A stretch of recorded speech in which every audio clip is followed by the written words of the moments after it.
ಜಯತಿ ಹರಿರಚಿಂತ್ಯಾಗ ಸರ್ವದೇವೈಕವಂದ್ಯಾಗ ಪರಮ ಗುರುರಭೀಷ್ಟವಾಪ್ತಿದಃ ಸಜ್ಜನಾನಾಂ ನಿಖಿಲ ಗುಣಗಣಾರ್ಣೋ ನಿತ್ಯ ನಿರ್ಮುಕ್ತದೋಷಗ ಸರಸಿಜನಯನೋऽಸೌ ಶ್ರೀಪತಿರ್ಮಾನದೋ ನಗ ಅಶೇಷವಾಗ್ಜಾಡ್ಯಮಲಾಪಘಂತ್ರೀ ನವಂ ನವಂ ಸ್ಪಷ್ಟಸುವಾಕ್ಪ್ರದಾಯಿನಿ ಮಮೇಘ ಜಿಹ್ವಾಗ್ರಸುರಂಗನರ್ತಕೀ ಭವಪ್ರಸನ್ನಾ ವದನೆ ಚ ಮೇ ಶ್ರೀಃ ವ್ಯಾಪ್ತಿರ್ಯಸ್ಯ ನಿಜೇ ನಿಜೇನ ಮನಸಾ ಪಕ್ಷೇ ಸಪಕ್ಷೇ ಸ್ಥಿತಿಃ ವ್ಯಾವೃತ್ತಿಶ್ಚ ವಿಪಕ್ಷತೋಥ ವಿಷಯೀ ಸಕ್ತಿರ್ನ ವೈ ಬಾಧಿತೆ ನೈವಾಸ್ತಿ ಪ್ರತಿಪಕ್ಷಯುಕ್ತಿರತುಲಂ ಶುದ್ಧಂ ಪ್ರಮಾಣಂ ಸಮೇ ಭೂಯಾತ್ ತತ್ವವಿನಿರ್ಣಯಾಯ ಭಗವಾನ್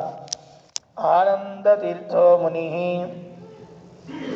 ವಾಣಿತೆ ಕರವಾಣ್ಯಂಬ ಚರಣೋ ಹೃದಯ ಸರ್ವದಾ ಮದ್ವಾಕ್ಯಸರಣಿರ್ಭೂಯಾತ್ ಶ್ರೀಮದಾಚಾರ್ಯ ಭಾವಗ ನಮೋಸ್ತು ತಾತ್ವಿಕಾ ದೇವಾಗ ವಿಷ್ಣುಭಕ್ತಿಪರಾಯಣಾಗ ಧರ್ಮಮಾರ್ಗೇ ಪ್ರೇರಯಂತು ಭವಂತಃ ಸರ್ವ ಏವ ಹಿ ಯಸ್ಯ ವಾಕ್ಕಾಮಧೇನುರ್ನಃ ಕಾಮಿತಾರ್ಥಾನ್ ಪ್ರಯಚ್ಛತಿ ಸೇವೇತಂ ಜಯ ಯೋಗೀಂದ್ರಂ ಕಾಮಬಾಣಚ್ಛಿದಂ ಸದಾ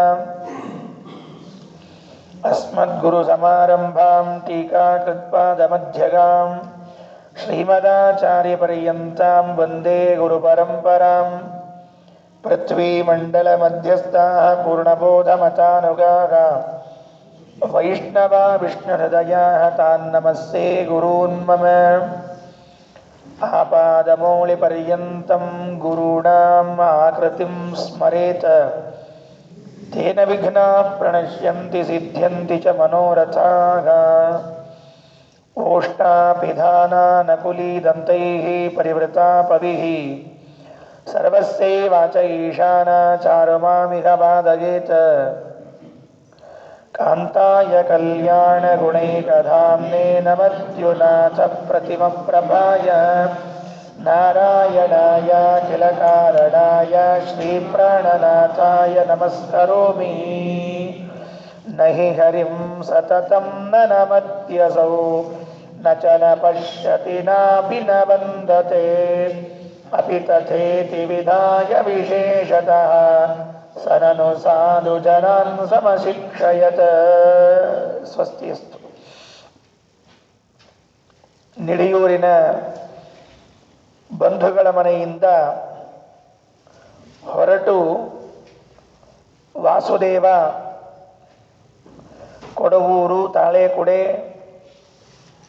ಉಡುಪಿಯವರೆಗೆ ಸಂಚಾರವನ್ನು ಮಾಡಿಕೊಂಡು ಬಂದಿದ್ದಾನೆ.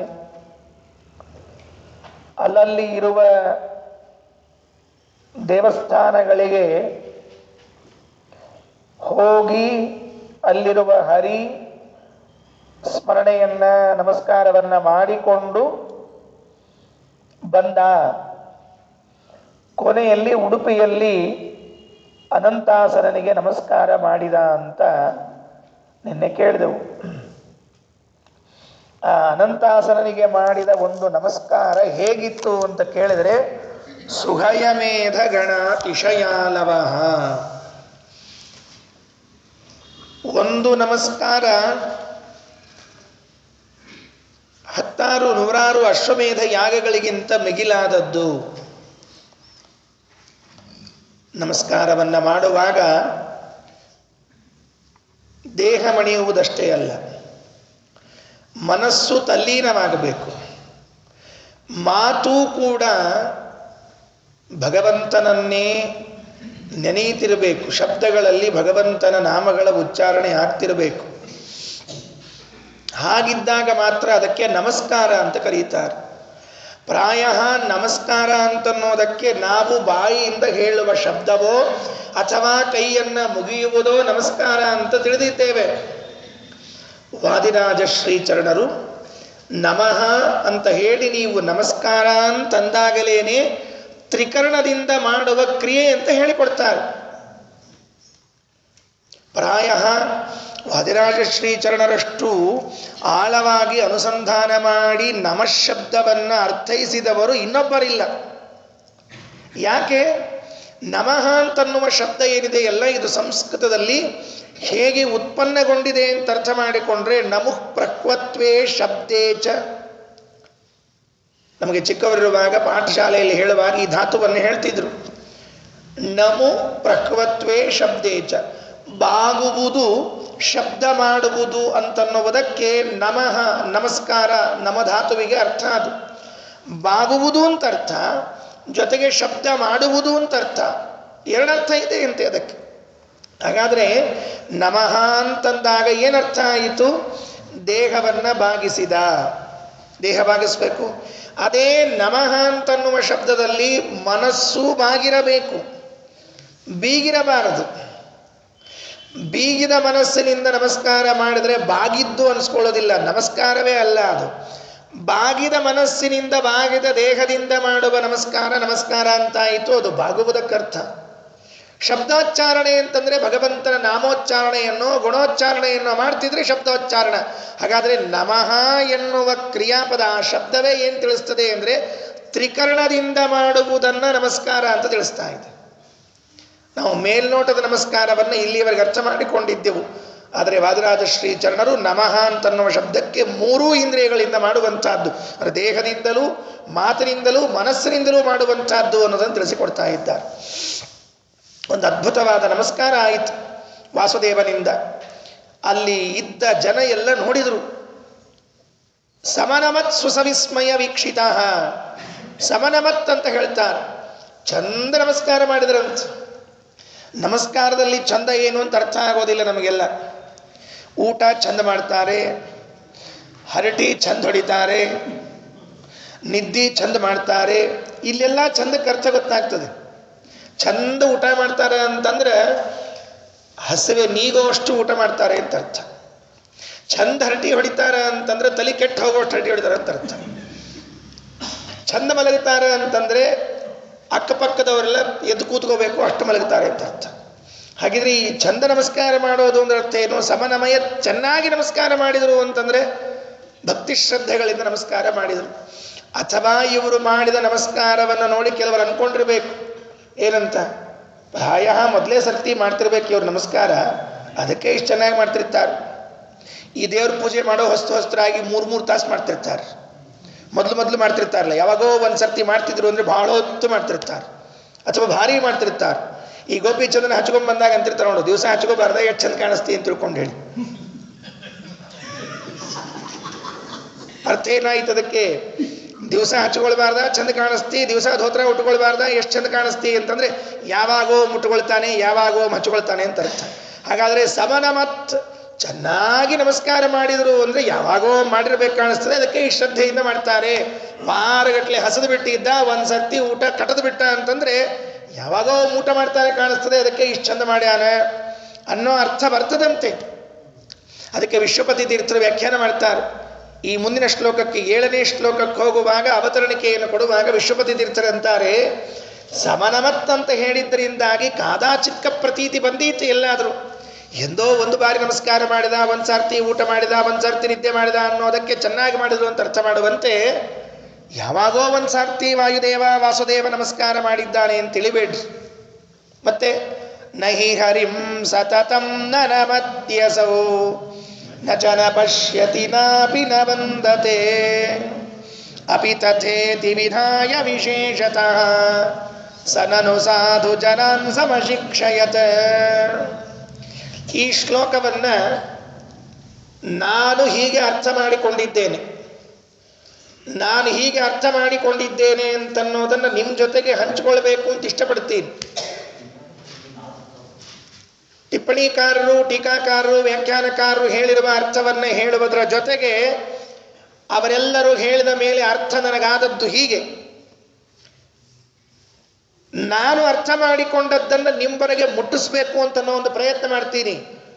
ಯಾಕಿಷ್ಟು ಒತ್ತು ಕೊಟ್ಟು ಹೇಳ್ತಾ ಇದ್ದೀನಿ ಅಂದರೆ ಸ್ವಲ್ಪ ಶಾಸ್ತ್ರೀಯ ವಿಚಾರವನ್ನು ಎತ್ತಿಕೊಳ್ತೇನೆ. ಇದರಲ್ಲಿ ಶಾಸ್ತ್ರೀಯ ವಿಚಾರ ಯಾರಿಗೆ ಠಕ್ಕಂತ ಕ್ಲಾಶ್ ಆಗಿದೆ, ಹೊಡಿತೋ ತಿಳಿತೋ ಅವರಿಗೆ ಈ ಶ್ಲೋಕದ ಅಪೂರ್ವ ಅರ್ಥ ಅನುಸಂಧಾನ ಆಗ್ತದೆ. ಎಲ್ಲರೂ ಆಚೆ ಈಚೆ ನೋಡದೆ ಶ್ಲೋಕವನ್ನು ಕೇಳಿ ಅರ್ಥಾನುಸಂಧಾನ ಮಾಡಿಕೊಳ್ಳೋ ಪ್ರಯತ್ನ ಮಾಡಿಕೊಳ್ಳ್ರಿ. ಏನು ಹೇಳಿಕೊಳ್ತಿದ್ದಾರೆ? ಒಂದೇ ಸಾಲಿನಲ್ಲಿ ವಿಷಯ ಹೇಳ್ತೀನಿ. ಆಚಾರ್ಯರು ಇದೇ ಮೊದಲನೇ ಸಾರ್ತಿ ನಮಸ್ಕಾರ ಮಾಡಿದ್ದು ಅಂತೇನಲ್ಲ, ಸದಾ ನಮಸ್ಕಾರ ಮಾಡ್ತಿರ್ತಾರೆ. ನಹಿ ಹರಿಂ ಸತತಂ ನನಮತ್ಯಸೌ, ಸದಾ ನಮಸ್ಕಾರ ಮಾಡ್ತಾರೆ. ಬರೇ ನಮಸ್ಕಾರ ಅಲ್ಲ, ನಚನ ಪಶ್ಯತಿ, ಸದಾ ನೋಡ್ತಿರ್ತಾರೆ, ಸದಾ ಕಾಣ್ತಾರೆ, ಸದಾ ನಮಸ್ಕಾರ ಮಾಡ್ತಾರೆ, ಸದಾ ಸ್ತೋತ್ರವನ್ನು ಮಾಡ್ತಾರೆ. ನಚನ ವಂದತೆ, ವಂದನ ಅಂತನ್ನೋ ಶಬ್ದಕ್ಕೆ ಸಂಸ್ಕೃತದಲ್ಲಿ ಸ್ತೋತ್ರ ಅಂತರ್ಥ, ನಮಸ್ಕಾರ ಅಂತರ್ಥ ಇದ್ದಂತೆ ಸ್ತೋತ್ರ ಅಂತರ್ಥ ಇದೆ. ಎಲ್ಲರೂ ನೋಟ್ ಮಾಡ್ಕೊಳ್ರಿ. ಯಾಕೆ ಅಂದರೆ ಸಂಸ್ಕೃತದಲ್ಲಿ ಶಬ್ದಗಳಿಗೆ ಎರಡೆರಡು ಮೂರು ಅರ್ಥಗಳು. ವದಿ ಅಭಿವಾದನ ಸ್ತುತ್ಯೋಹೋ, ಕಾರ್ಯಕ್ರಮ ಮುಕ್ತಾಯ ಇರುವಾಗ ವಂದನೆಗಳೊಂದಿಗೆ ಕಾರ್ಯಕ್ರಮ ಮುಕ್ತಾಯ ಅಂತ ಹೇಳ್ತಿರ್ತಾರೆ. ವಂದನೆಗಳೊಂದಿಗೆ ಅಂತಂದಲ್ಲಿ ಏನರ್ಥ ಅದಕ್ಕೆ ಅಂದರೆ ವೋಟ್ ಆಫ್ ಥ್ಯಾಂಕ್ಸ್ ಅಂತ ಮಾಡ್ತಾರೆ ಇಂಗ್ಲೀಷ್ನಲ್ಲಿ. ಅಂದರೆ ಅಲ್ಲಿ ಶ್ಲಾಘನ, ಬರೀ ನಮಸ್ಕಾರ ಇರೋದಿಲ್ಲ, ಅಲ್ಲಿ ಅವರ ಗುಣಗಳನ್ನು ಹೇಳಿ ಮುಕ್ತಾಯ ಮಾಡದಿರ್ತದೆ. ಹಾಗಾಗಿ ವಂದನ ಅಂತನ್ನೋದಕ್ಕೆ ಕೈ ಜೋಡಿಸು ಅನ್ನುವುದು ಅರ್ಥದ ಜೊತೆಗೆ ಬಾಯಿ ಜೋಡಿಸು, ಶಬ್ದವನ್ನು ಹೇಳಬೇಕು, ಸ್ತೋತ್ರ ಮಾಡಬೇಕು ಅಂತ ಅರ್ಥ. ಹಾಗಾದರೆ ಮೂರು ಅಂಶವನ್ನು ಪಂಡಿತಾಚಾರ್ಯ ಎತ್ತಿ ಹೇಳಿದರು. ನಹಿ ಹರಿಂ ಸತತಂ ನನಮತ್ಯಸೌ ನಚನ ಪಶ್ಯತಿ ನಾಪಿ ನ ವಂದತೆ, ನ ವಂದತೆ ಇತಿನ, ನಮಸ್ಕಾರ ಮಾಡೋದಿಲ್ಲ ಅಂತಲ್ಲ, ಯಾವಾಗಲೂ ನಮಸ್ಕಾರ ಮಾಡ್ತಿರ್ತಾರೆ. ಅಪಿ ತಥೇತಿ, ಇಷ್ಟಿದ್ರು ಸದಾ ಕಾಣ್ತಾ ಇದ್ರೆ, ಸದಾ ಸ್ತೋತ್ರ ಮಾಡ್ತಾ ಇದ್ರೆ, ಸದಾ ನಮಸ್ಕಾರ ಮಾಡ್ತಾ ಇದ್ರೆ, ಮತ್ತೆ ಈಗ ಯಾಕೆ ನಮಸ್ಕಾರ ಮಾಡಿದ್ರು? ಸದಾ ನಮಸ್ಕಾರ ಮಾಡುವ ಸಂದರ್ಭದಲ್ಲಿ ಆ ವ್ಯಕ್ತಿಗೆ ಮತ್ತೊಮ್ಮೆ ನಮಸ್ಕಾರ ಮಾಡುವಂತಹ ಅವಶ್ಯಕತೆ ಏನ್ ಬಿತ್ತು ಅಂತಂದ್ರೆ ತೆಳಗಿನ ಸಾಲು, ಅಪಿ ತಥೇತಿ ವಿಧಾಯ ವಿಶೇಷತಃ, ಮತ್ತೊಮ್ಮೆ ಮಾಡಿದ್ರಂತೆ. ಯಾಕೆ?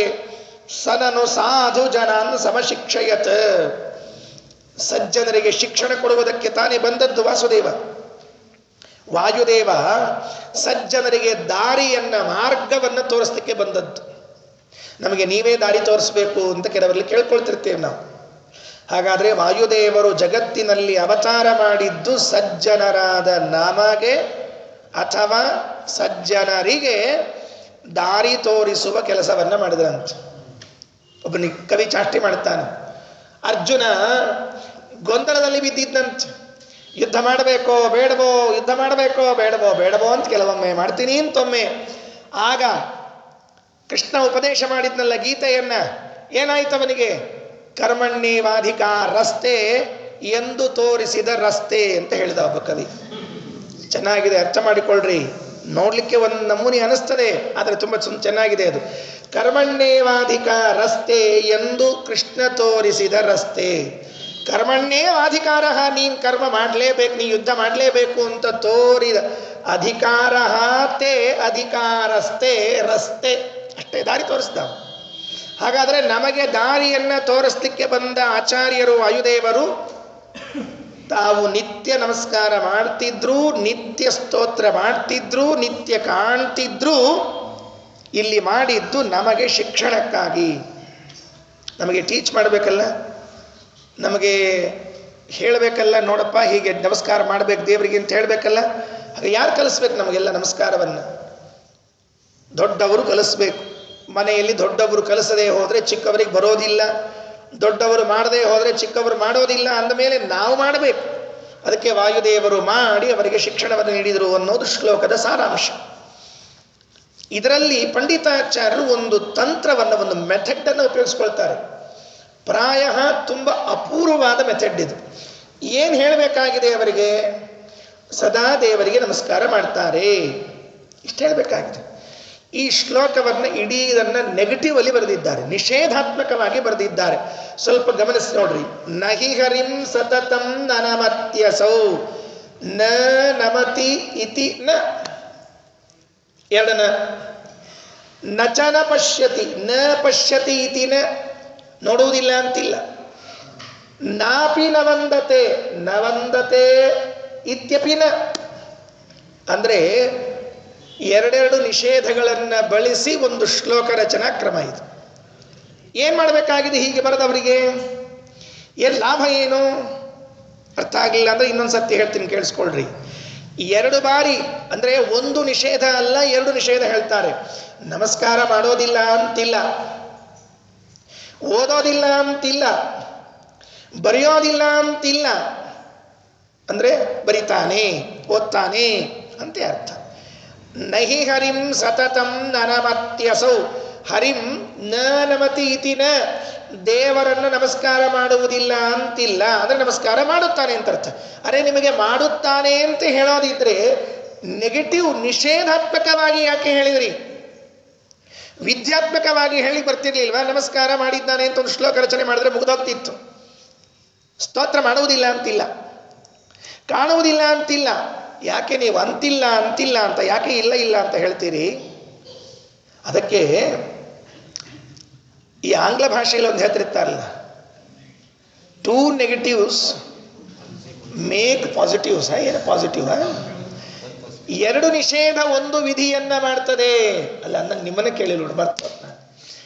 ಎರಡು ನಿಷೇಧಗಳು ಒಂದು ವಿಧಿಯನ್ನ ಮಾಡ್ತದೆ ನೋಡ್ರಿ. ಇದು ಎಷ್ಟು ಪೀಕ ಅರ್ಥ, ಇದು ಎಷ್ಟು ಮೇಲ್ನೋಟದ ಅರ್ಥ, ಈ ಆಂಗ್ಲರ ಅರ್ಥ ಇದು. ಇಂಗ್ಲಿಷಿನವರ ಅರ್ಥವನ್ನು ಕಲ್ತ್ರೆ ಶಾಸ್ತ್ರವನ್ನ ಸಾಹಿತ್ಯವನ್ನ ಕೊಂದೇ ಬಿಡ್ತೀವಿ ನಾವೆಲ್ಲ. ಯಾಕೆ ಗೊತ್ತಾ? ಟೂ ನೆಗೆಟಿವ್ಸು ಒಂದು ಪಾಸಿಟಿವ್ ಮೇಕ್ ಅಂತದು, ಎರಡು ನಿಷೇಧ ಒಂದು ವಿಧಿ ಮಾಡ್ತದೆ ಅಂತಂತಾರೆ. ಅದೇ ಸ್ವಲ್ಪ ಸಂಸ್ಕೃತಕ್ಕೆ ಬಂದ್ರೆ ದ್ವೈನಯಂ ಪ್ರಕೃತಮರ್ಥಂ ಸಾತಿಶಯಂ ಗಮಯತಃ, ಎರಡು ನೆಗೆಟಿವ್ ಒಂದು ವಿಧಿಯನ್ನ ಅತಿಶಯವಾಗಿ ಹೇಳ್ತದೆ ಅಂತ ಹೇಳ್ತಾರೆ. ಬರೇ ವಿಧಿ ಹೇಳೋದಿಲ್ಲ, ವಿಧಿಯಲ್ಲಿ ಅತಿಶಯವನ್ನು ಹೇಳ್ತದೆ. ದ್ವೈನಯಂ ಪ್ರಕೃತಂ ಅರ್ಥಂ ಸಾತಿಶಯಂ ಗಮಯತಃ. ಅವನು ದಡ್ಡ ಅಲ್ಲ, ಅವನು ಜಾಣ ಅಲ್ಲ ಅಂತಲ್ಲ, ಅಂದ್ರೆ ಹಸಿ ದಡ್ಡ ಅಂತ ಅರ್ಥ. ಅವನು ಜಾಣ ಅಲ್ಲ ಅಂತಲ್ಲ, ಅಥವಾ ಅವನು ದಡ್ಡನಲ್ಲ ಅಂತಲ್ಲ, ಅಂದ್ರೆ ಹಸಿ ದಡ್ಡ ಅಂತ ಅರ್ಥ ಆಗುತ್ತೆ. ಅರ್ಥ ಆಯ್ತಲ್ಲ? ಹಸಿ ಅನ್ನೋ ಶಬ್ದ ಎಲ್ಲಿಂದ ಬಂತು? ಅದು ಉತ್ತರ ಕರ್ನಾಟಕದ್ದು. ಭಾಳ ದಡ್ಡ ಅಂತ ಹೇಳ್ಬೇಕಾಗಿದೆ ನಮಗೆ. ಭಾಳ ದಡ್ಡ ಅಂತ ಹೇಳಲಿಕ್ಕೆ ಏನು ಮಾಡಿದ್ವಿ? ಎರಡು ನಿಷೇಧ ಉಪಯೋಗಿಸ್ಕೊಂಡ್ವಿ. ಅವ ದಡ್ಡ ಅಲ್ಲ ಅಂತಲ್ಲ, ಹಸಿ ದಡ್ಡ ಅಂದ ಮೇಲೆ ಎರಡು ನಿಷೇಧ ಅತಿಶಯವನ್ನ ಹೇಳ್ತದೆ. ಇದು ಸಂಸ್ಕೃತ ಭಾಷೆಯ ಸೌಂದರ್ಯ. ಇಂಗ್ಲಿಷ್ನಲ್ಲಿ ಇಲ್ಲ. ಇಂಗ್ಲಿಷ್ನಲ್ಲಿ ಏನು ಬಂತು? ಎರಡು ನೆಗೆಟಿವ್ ಒಂದು ಪಾಸಿಟಿವ್ ಹೇಳ್ದ ಅಷ್ಟೇ. ಇಂಗ್ಲಿಷಿನಲ್ಲಿ ಇದ್ದದ್ದನ್ನು ಸಂಸ್ಕೃತದಲ್ಲಿ ತಂದಾಗ ಅತಿಶಯವನ್ನು ಹೇಳಿತು. ಹಾಗಾದರೆ ಇಲ್ಲಿ ಅತಿಶಯವನ್ನು ತೆಗೆದುಕೊಳ್ಳ್ರಿ. ನಹಿ ಹರಿಂ ಸತತಂ ನನಮತ್ಯಸೌ, ವಾಯುದೇವರು ಸತತವಾಗಿ ನಮಸ್ಕಾರ ಮಾಡುವುದಿಲ್ಲ ಅಂತಿಲ್ಲ, ಸತತವಾಗಿ ನಮಸ್ಕಾರ ಮಾಡಿಯೇ ಮಾಡುತ್ತಾರೆ. ದೇವರನ್ನ ಸತತವಾಗಿ ಕಂಡಿಲ್ಲ ಅಂತಿಲ್ಲ, ಸತತವಾಗಿ ಕಂಡೇ ಕಾಣ್ತಾರೆ. ದೇವರನ್ನ ಸ್ತೋತ್ರ ಮಾಡಿಲ್ಲ ಅಂತಿಲ್ಲ, ನಿತ್ಯ ಸ್ತೋತ್ರ ಮಾಡ್ತಾರೆ ಅನ್ನುವ ಅರ್ಥ ಬಂತು. ಇದರ ಮೇಲೆ ಇದು ಸಂಸ್ಕೃತದ ವೈಯಾಕರಣಿಗಳ ವ್ಯಾಖ್ಯಾನ. ಅದು ದ್ವೈನಯೋ ಪ್ರಕೃತಮರ್ಥಂ ಸಾತಿಶಯಂ ಗಮಯತಃ ಅಂತ. ಆದರೆ ಸ್ವಲ್ಪ ವೇದಾಂತಿಗಳ ಕಡೆಗೆ ಗಮನ ಕೊಡಬೇಕು. ವೇದಾಂತಿಗಳ ಕಡೆ ಗಮನ ಕೊಟ್ಟರೆ ಏನಾಗತ್ತೆ ಅಂದರೆ, ಈ ಎರಡು ನಿಷೇಧ ಇದೆಯಲ್ಲ, ಆ ಎರಡು ನಿಷೇಧ ಒಂದು ವಿಧಿಯನ್ನ ಚೆನ್ನಾಗಿ ಹೇಳ್ತದೆ ಅಂತನ್ನುವ ಅರ್ಥದ ಜೊತೆಗೆ ಇನ್ನೊಂದು ಅರ್ಥವನ್ನು ಹೊರಡಿಸ್ತದೆ ಅಂತ ಹೇಳಿದವರು ವೇದಾಂತಿಗಳು. ಯಾರು? ಎಲ್ಲಿ ಹೊರಡಿಸಿದ್ದಾರೆ? ಎಲ್ಲಿ ಹೇಳಿದ್ದಾರೆ? ಓಂ ಈಕ್ಷತೇರ್ ನಾಶಬ್ದಂ ಓಂ ಅಂತ ಒಂದು ಸೂತ್ರ, ಬ್ರಹ್ಮಸೂತ್ರ. ಯಾರು ಬ್ರಹ್ಮಸೂತ್ರಗಳನ್ನು ಅಂದಿರ್ತೀರಿ, ಅಭ್ಯಾಸ ಮಾಡಿರ್ತೀರಿ, ಅವರಿಗೆ ಬೇಗನೆ ಫ್ಲ್ಯಾಶ್ ಆಗುತ್ತೆ, ಹೊಳಿಯುತ್ತೆ. ಇಲ್ಲದೇ ಇದ್ರೆ ಇದರಿಂದ ತಿಳ್ಕೊಳ್ಳೋ ಪ್ರಯತ್ನ ಮಾಡ್ರಿ. ಈಕ್ಷತೇಹೆ ನಾಶಬ್ದಂ. ವೇದವ್ಯಾಸದೇವರು ಎರಡು ನಿಷೇಧವನ್ನು ಬಳಸಿದ್ದಾರೆ. ಅಶಬ್ದಂ ನ, ಮೊದಲನೆಯದ್ದು ಶಬ್ದ, ಅಶಬ್ದ. ಅಶಬ್ದಂನ ಎರಡು ನಿಷೇಧ. ಎರಡು ನಿಷೇಧವನ್ನು ಬಳಸಿದ್ದಾರೆ. ಇದರಿಂದ ಏನು ತಿಳಿಸಬೇಕಾಗಿದೆ? ದೇವರು ಹೇಗಿದ್ದಾನೆ ಅಂತ ಕೇಳಿದ್ರಂತೆ ಯಾರೋ ಒಬ್ಬರು. ಎಲ್ಲರಿಗೂ ದೇವರು ನಮಗೆಲ್ಲ ಸಿಗೋದಿಲ್ಲ, ದೇವರು ಯಾವ ಶಬ್ದಕ್ಕೂ ಸಿಗೋದಿಲ್ಲ ಅಂತ ಹೇಳಿದರು. ದೇವರು ಶಬ್ದಕ್ಕೆ ಸಿಗೋದಿಲ್ಲ ಅಂತ ಹೇಳಿದ ಮೇಲೆ ಅಂಥ ದೇವರನ್ನ ಕಟ್ಟಿಕೊಂಡು ನಾವೇನು ಮಾಡಬೇಕು ಅಂದರೆ ಯಾರೊಬ್ಬರು, ದೇವರು ನಮ್ಮ ಸ್ತೋತ್ರಕ್ಕೆ ಸಿಗವನಲ್ಲ, ಶಬ್ದಕ್ಕೆ ಸಿಗವನಲ್ಲ ಅಂದರೆ ಸಿಗದೇ ಇದ್ದ ದೇವರನ್ನ ಕಟ್ಟಿಕೊಂಡು ನಾವೇನು ತಲೆ ಹೊಡ್ಕೋಬೇಕು ಅಂದರು. ಅದಕ್ಕೆ ವ್ಯಾಸರ ಸೂತ್ರ ಬರೆದ್ರು, ಅಯ್ಯಪ್ಪ ಸಿಗೋದಿಲ್ಲ ಅಂತ ಇಲ್ಲಪ್ಪ, ಅರ್ಥ ಈಕ್ಷತೇಹೇ, ಜ್ಞಾನಕ್ಕೆ ವಿಷಯನಾಗ್ತಾನೆ ದೇವರು. ದೇವರು ನಮ್ಮ ಜ್ಞಾನಕ್ಕೆ ವಿಷಯನಾದದ್ದರಿಂದ ಒಮ್ಮೆ ದೇವರು ಜ್ಞಾನಕ್ಕೆ ವಿಷಯನಾದ ಅಂತಂದ್ರೆ ಶಬ್ದಕ್ಕೆ ವಿಷಯನಾದಂತೆಯೇ. ತುಂಬ ದೊಡ್ಡ ವಿಚಾರ ಇದೆಲ್ಲ, ಶಾಸ್ತ್ರೀಯವಾದ ವಿಚಾರ ಇದು. ಒಮ್ಮೆ ಜ್ಞಾನಕ್ಕೆ ವಿಷಯನಾಗಿ ಬಿಟ್ರೆ ಆತ ಶಬ್ದಕ್ಕೆ ವಿಷಯನಾದಂತೆಯೇ. ನೋಡ್ರಿ, ಏನು ಹೇಳಬೇಕಾಗಿದೆ? ದೇವರು ಶಬ್ದವಾಚ್ಯ, ಶಬ್ದದಿಂದ ಗ್ರಹಿಸಲ್ಪಡ್ತಾನೆ ಅಂತ ಹೇಳಬೇಕಾದಾಗ ಶಬ್ದದಿಂದ ಗ್ರಹಿಸುವುದಿಲ್ಲ ಅಂತಿಲ್ಲ. ಎರಡು ನಿಷೇಧವನ್ನು ಮಾಡಿದರು. ಅಶಬ್ದಂನ, ಶಬ್ದದಿಂದ ಗ್ರಹಿಸುವುದಿಲ್ಲ ಅಂತಲ್ಲ ಇಲ್ಲಿದ್ದಂಗೆ. ನಹಿ ಹರಿಂ ಸತತಂ ನನಮತ್ಯಸೌ. ಅದಕ್ಕೇನರ್ಥ? ಯಾಕೆ ಎರಡು ನಿಷೇಧವನ್ನು ಮಾಡಬೇಕಾಯಿತು? ಅದಕ್ಕೆ ಮಂತ್ರಾಲಯ ಪ್ರಭುಗಳು ತಂತ್ರದೀಪಿಕಾದಲ್ಲಿ ವ್ಯಾಖ್ಯಾನ ಮಾಡುತ್ತಾರೆ. ನಮಗೆ ವಾಚ್ಯತ್ವ ವಿಧಿಯನ್ನಷ್ಟೇ ಮಾಡುವುದಿಲ್ಲ, ಅವಾಚ್ಯತ್ವ ನಿಷೇಧವನ್ನು ಮಾಡಬೇಕಾಗಿದೆ ಅಂತ ಹೇಳುತ್ತಾರೆ. ಏನು ಹೇಳ್ರಿ ನೋಡೋಣ, ಇದು ಅರ್ಥ ಆಗಬೇಕು ನಮಗೆಲ್ಲ. ಇದು ಶಾಸ್ತ್ರೀಯವಾದ ವಿಚಾರ. ಹೇಗೆ ಇದು ವಿಧಿಯನ್ನು ಹೇಳ್ತಿರ್ತದಲ್ಲ, ಹಾಗೆ ನಿಷೇಧಾಭಾವವನ್ನು ಹೇಳ್ತಿರ್ತದೆ. ಅದನ್ನ ನೆನಪಿಟ್ಟುಕೊಳ್ರಿ. ಎರಡು ನಿಷೇಧಗಳು ಒಂದು ವಿಧಿಯನ್ನು ಹೇಳುವಂತೆ ಒಂದು ನಿಷೇಧಾಭಾವವನ್ನು ಹೇಳುತ್ತದೆ. ಅವನು ಊಟ ಮಾಡುವುದಿಲ್ಲ ಅಂತಿಲ್ಲ, ಅಂದರೆ ನಿಷೇಧಾಭಾವ.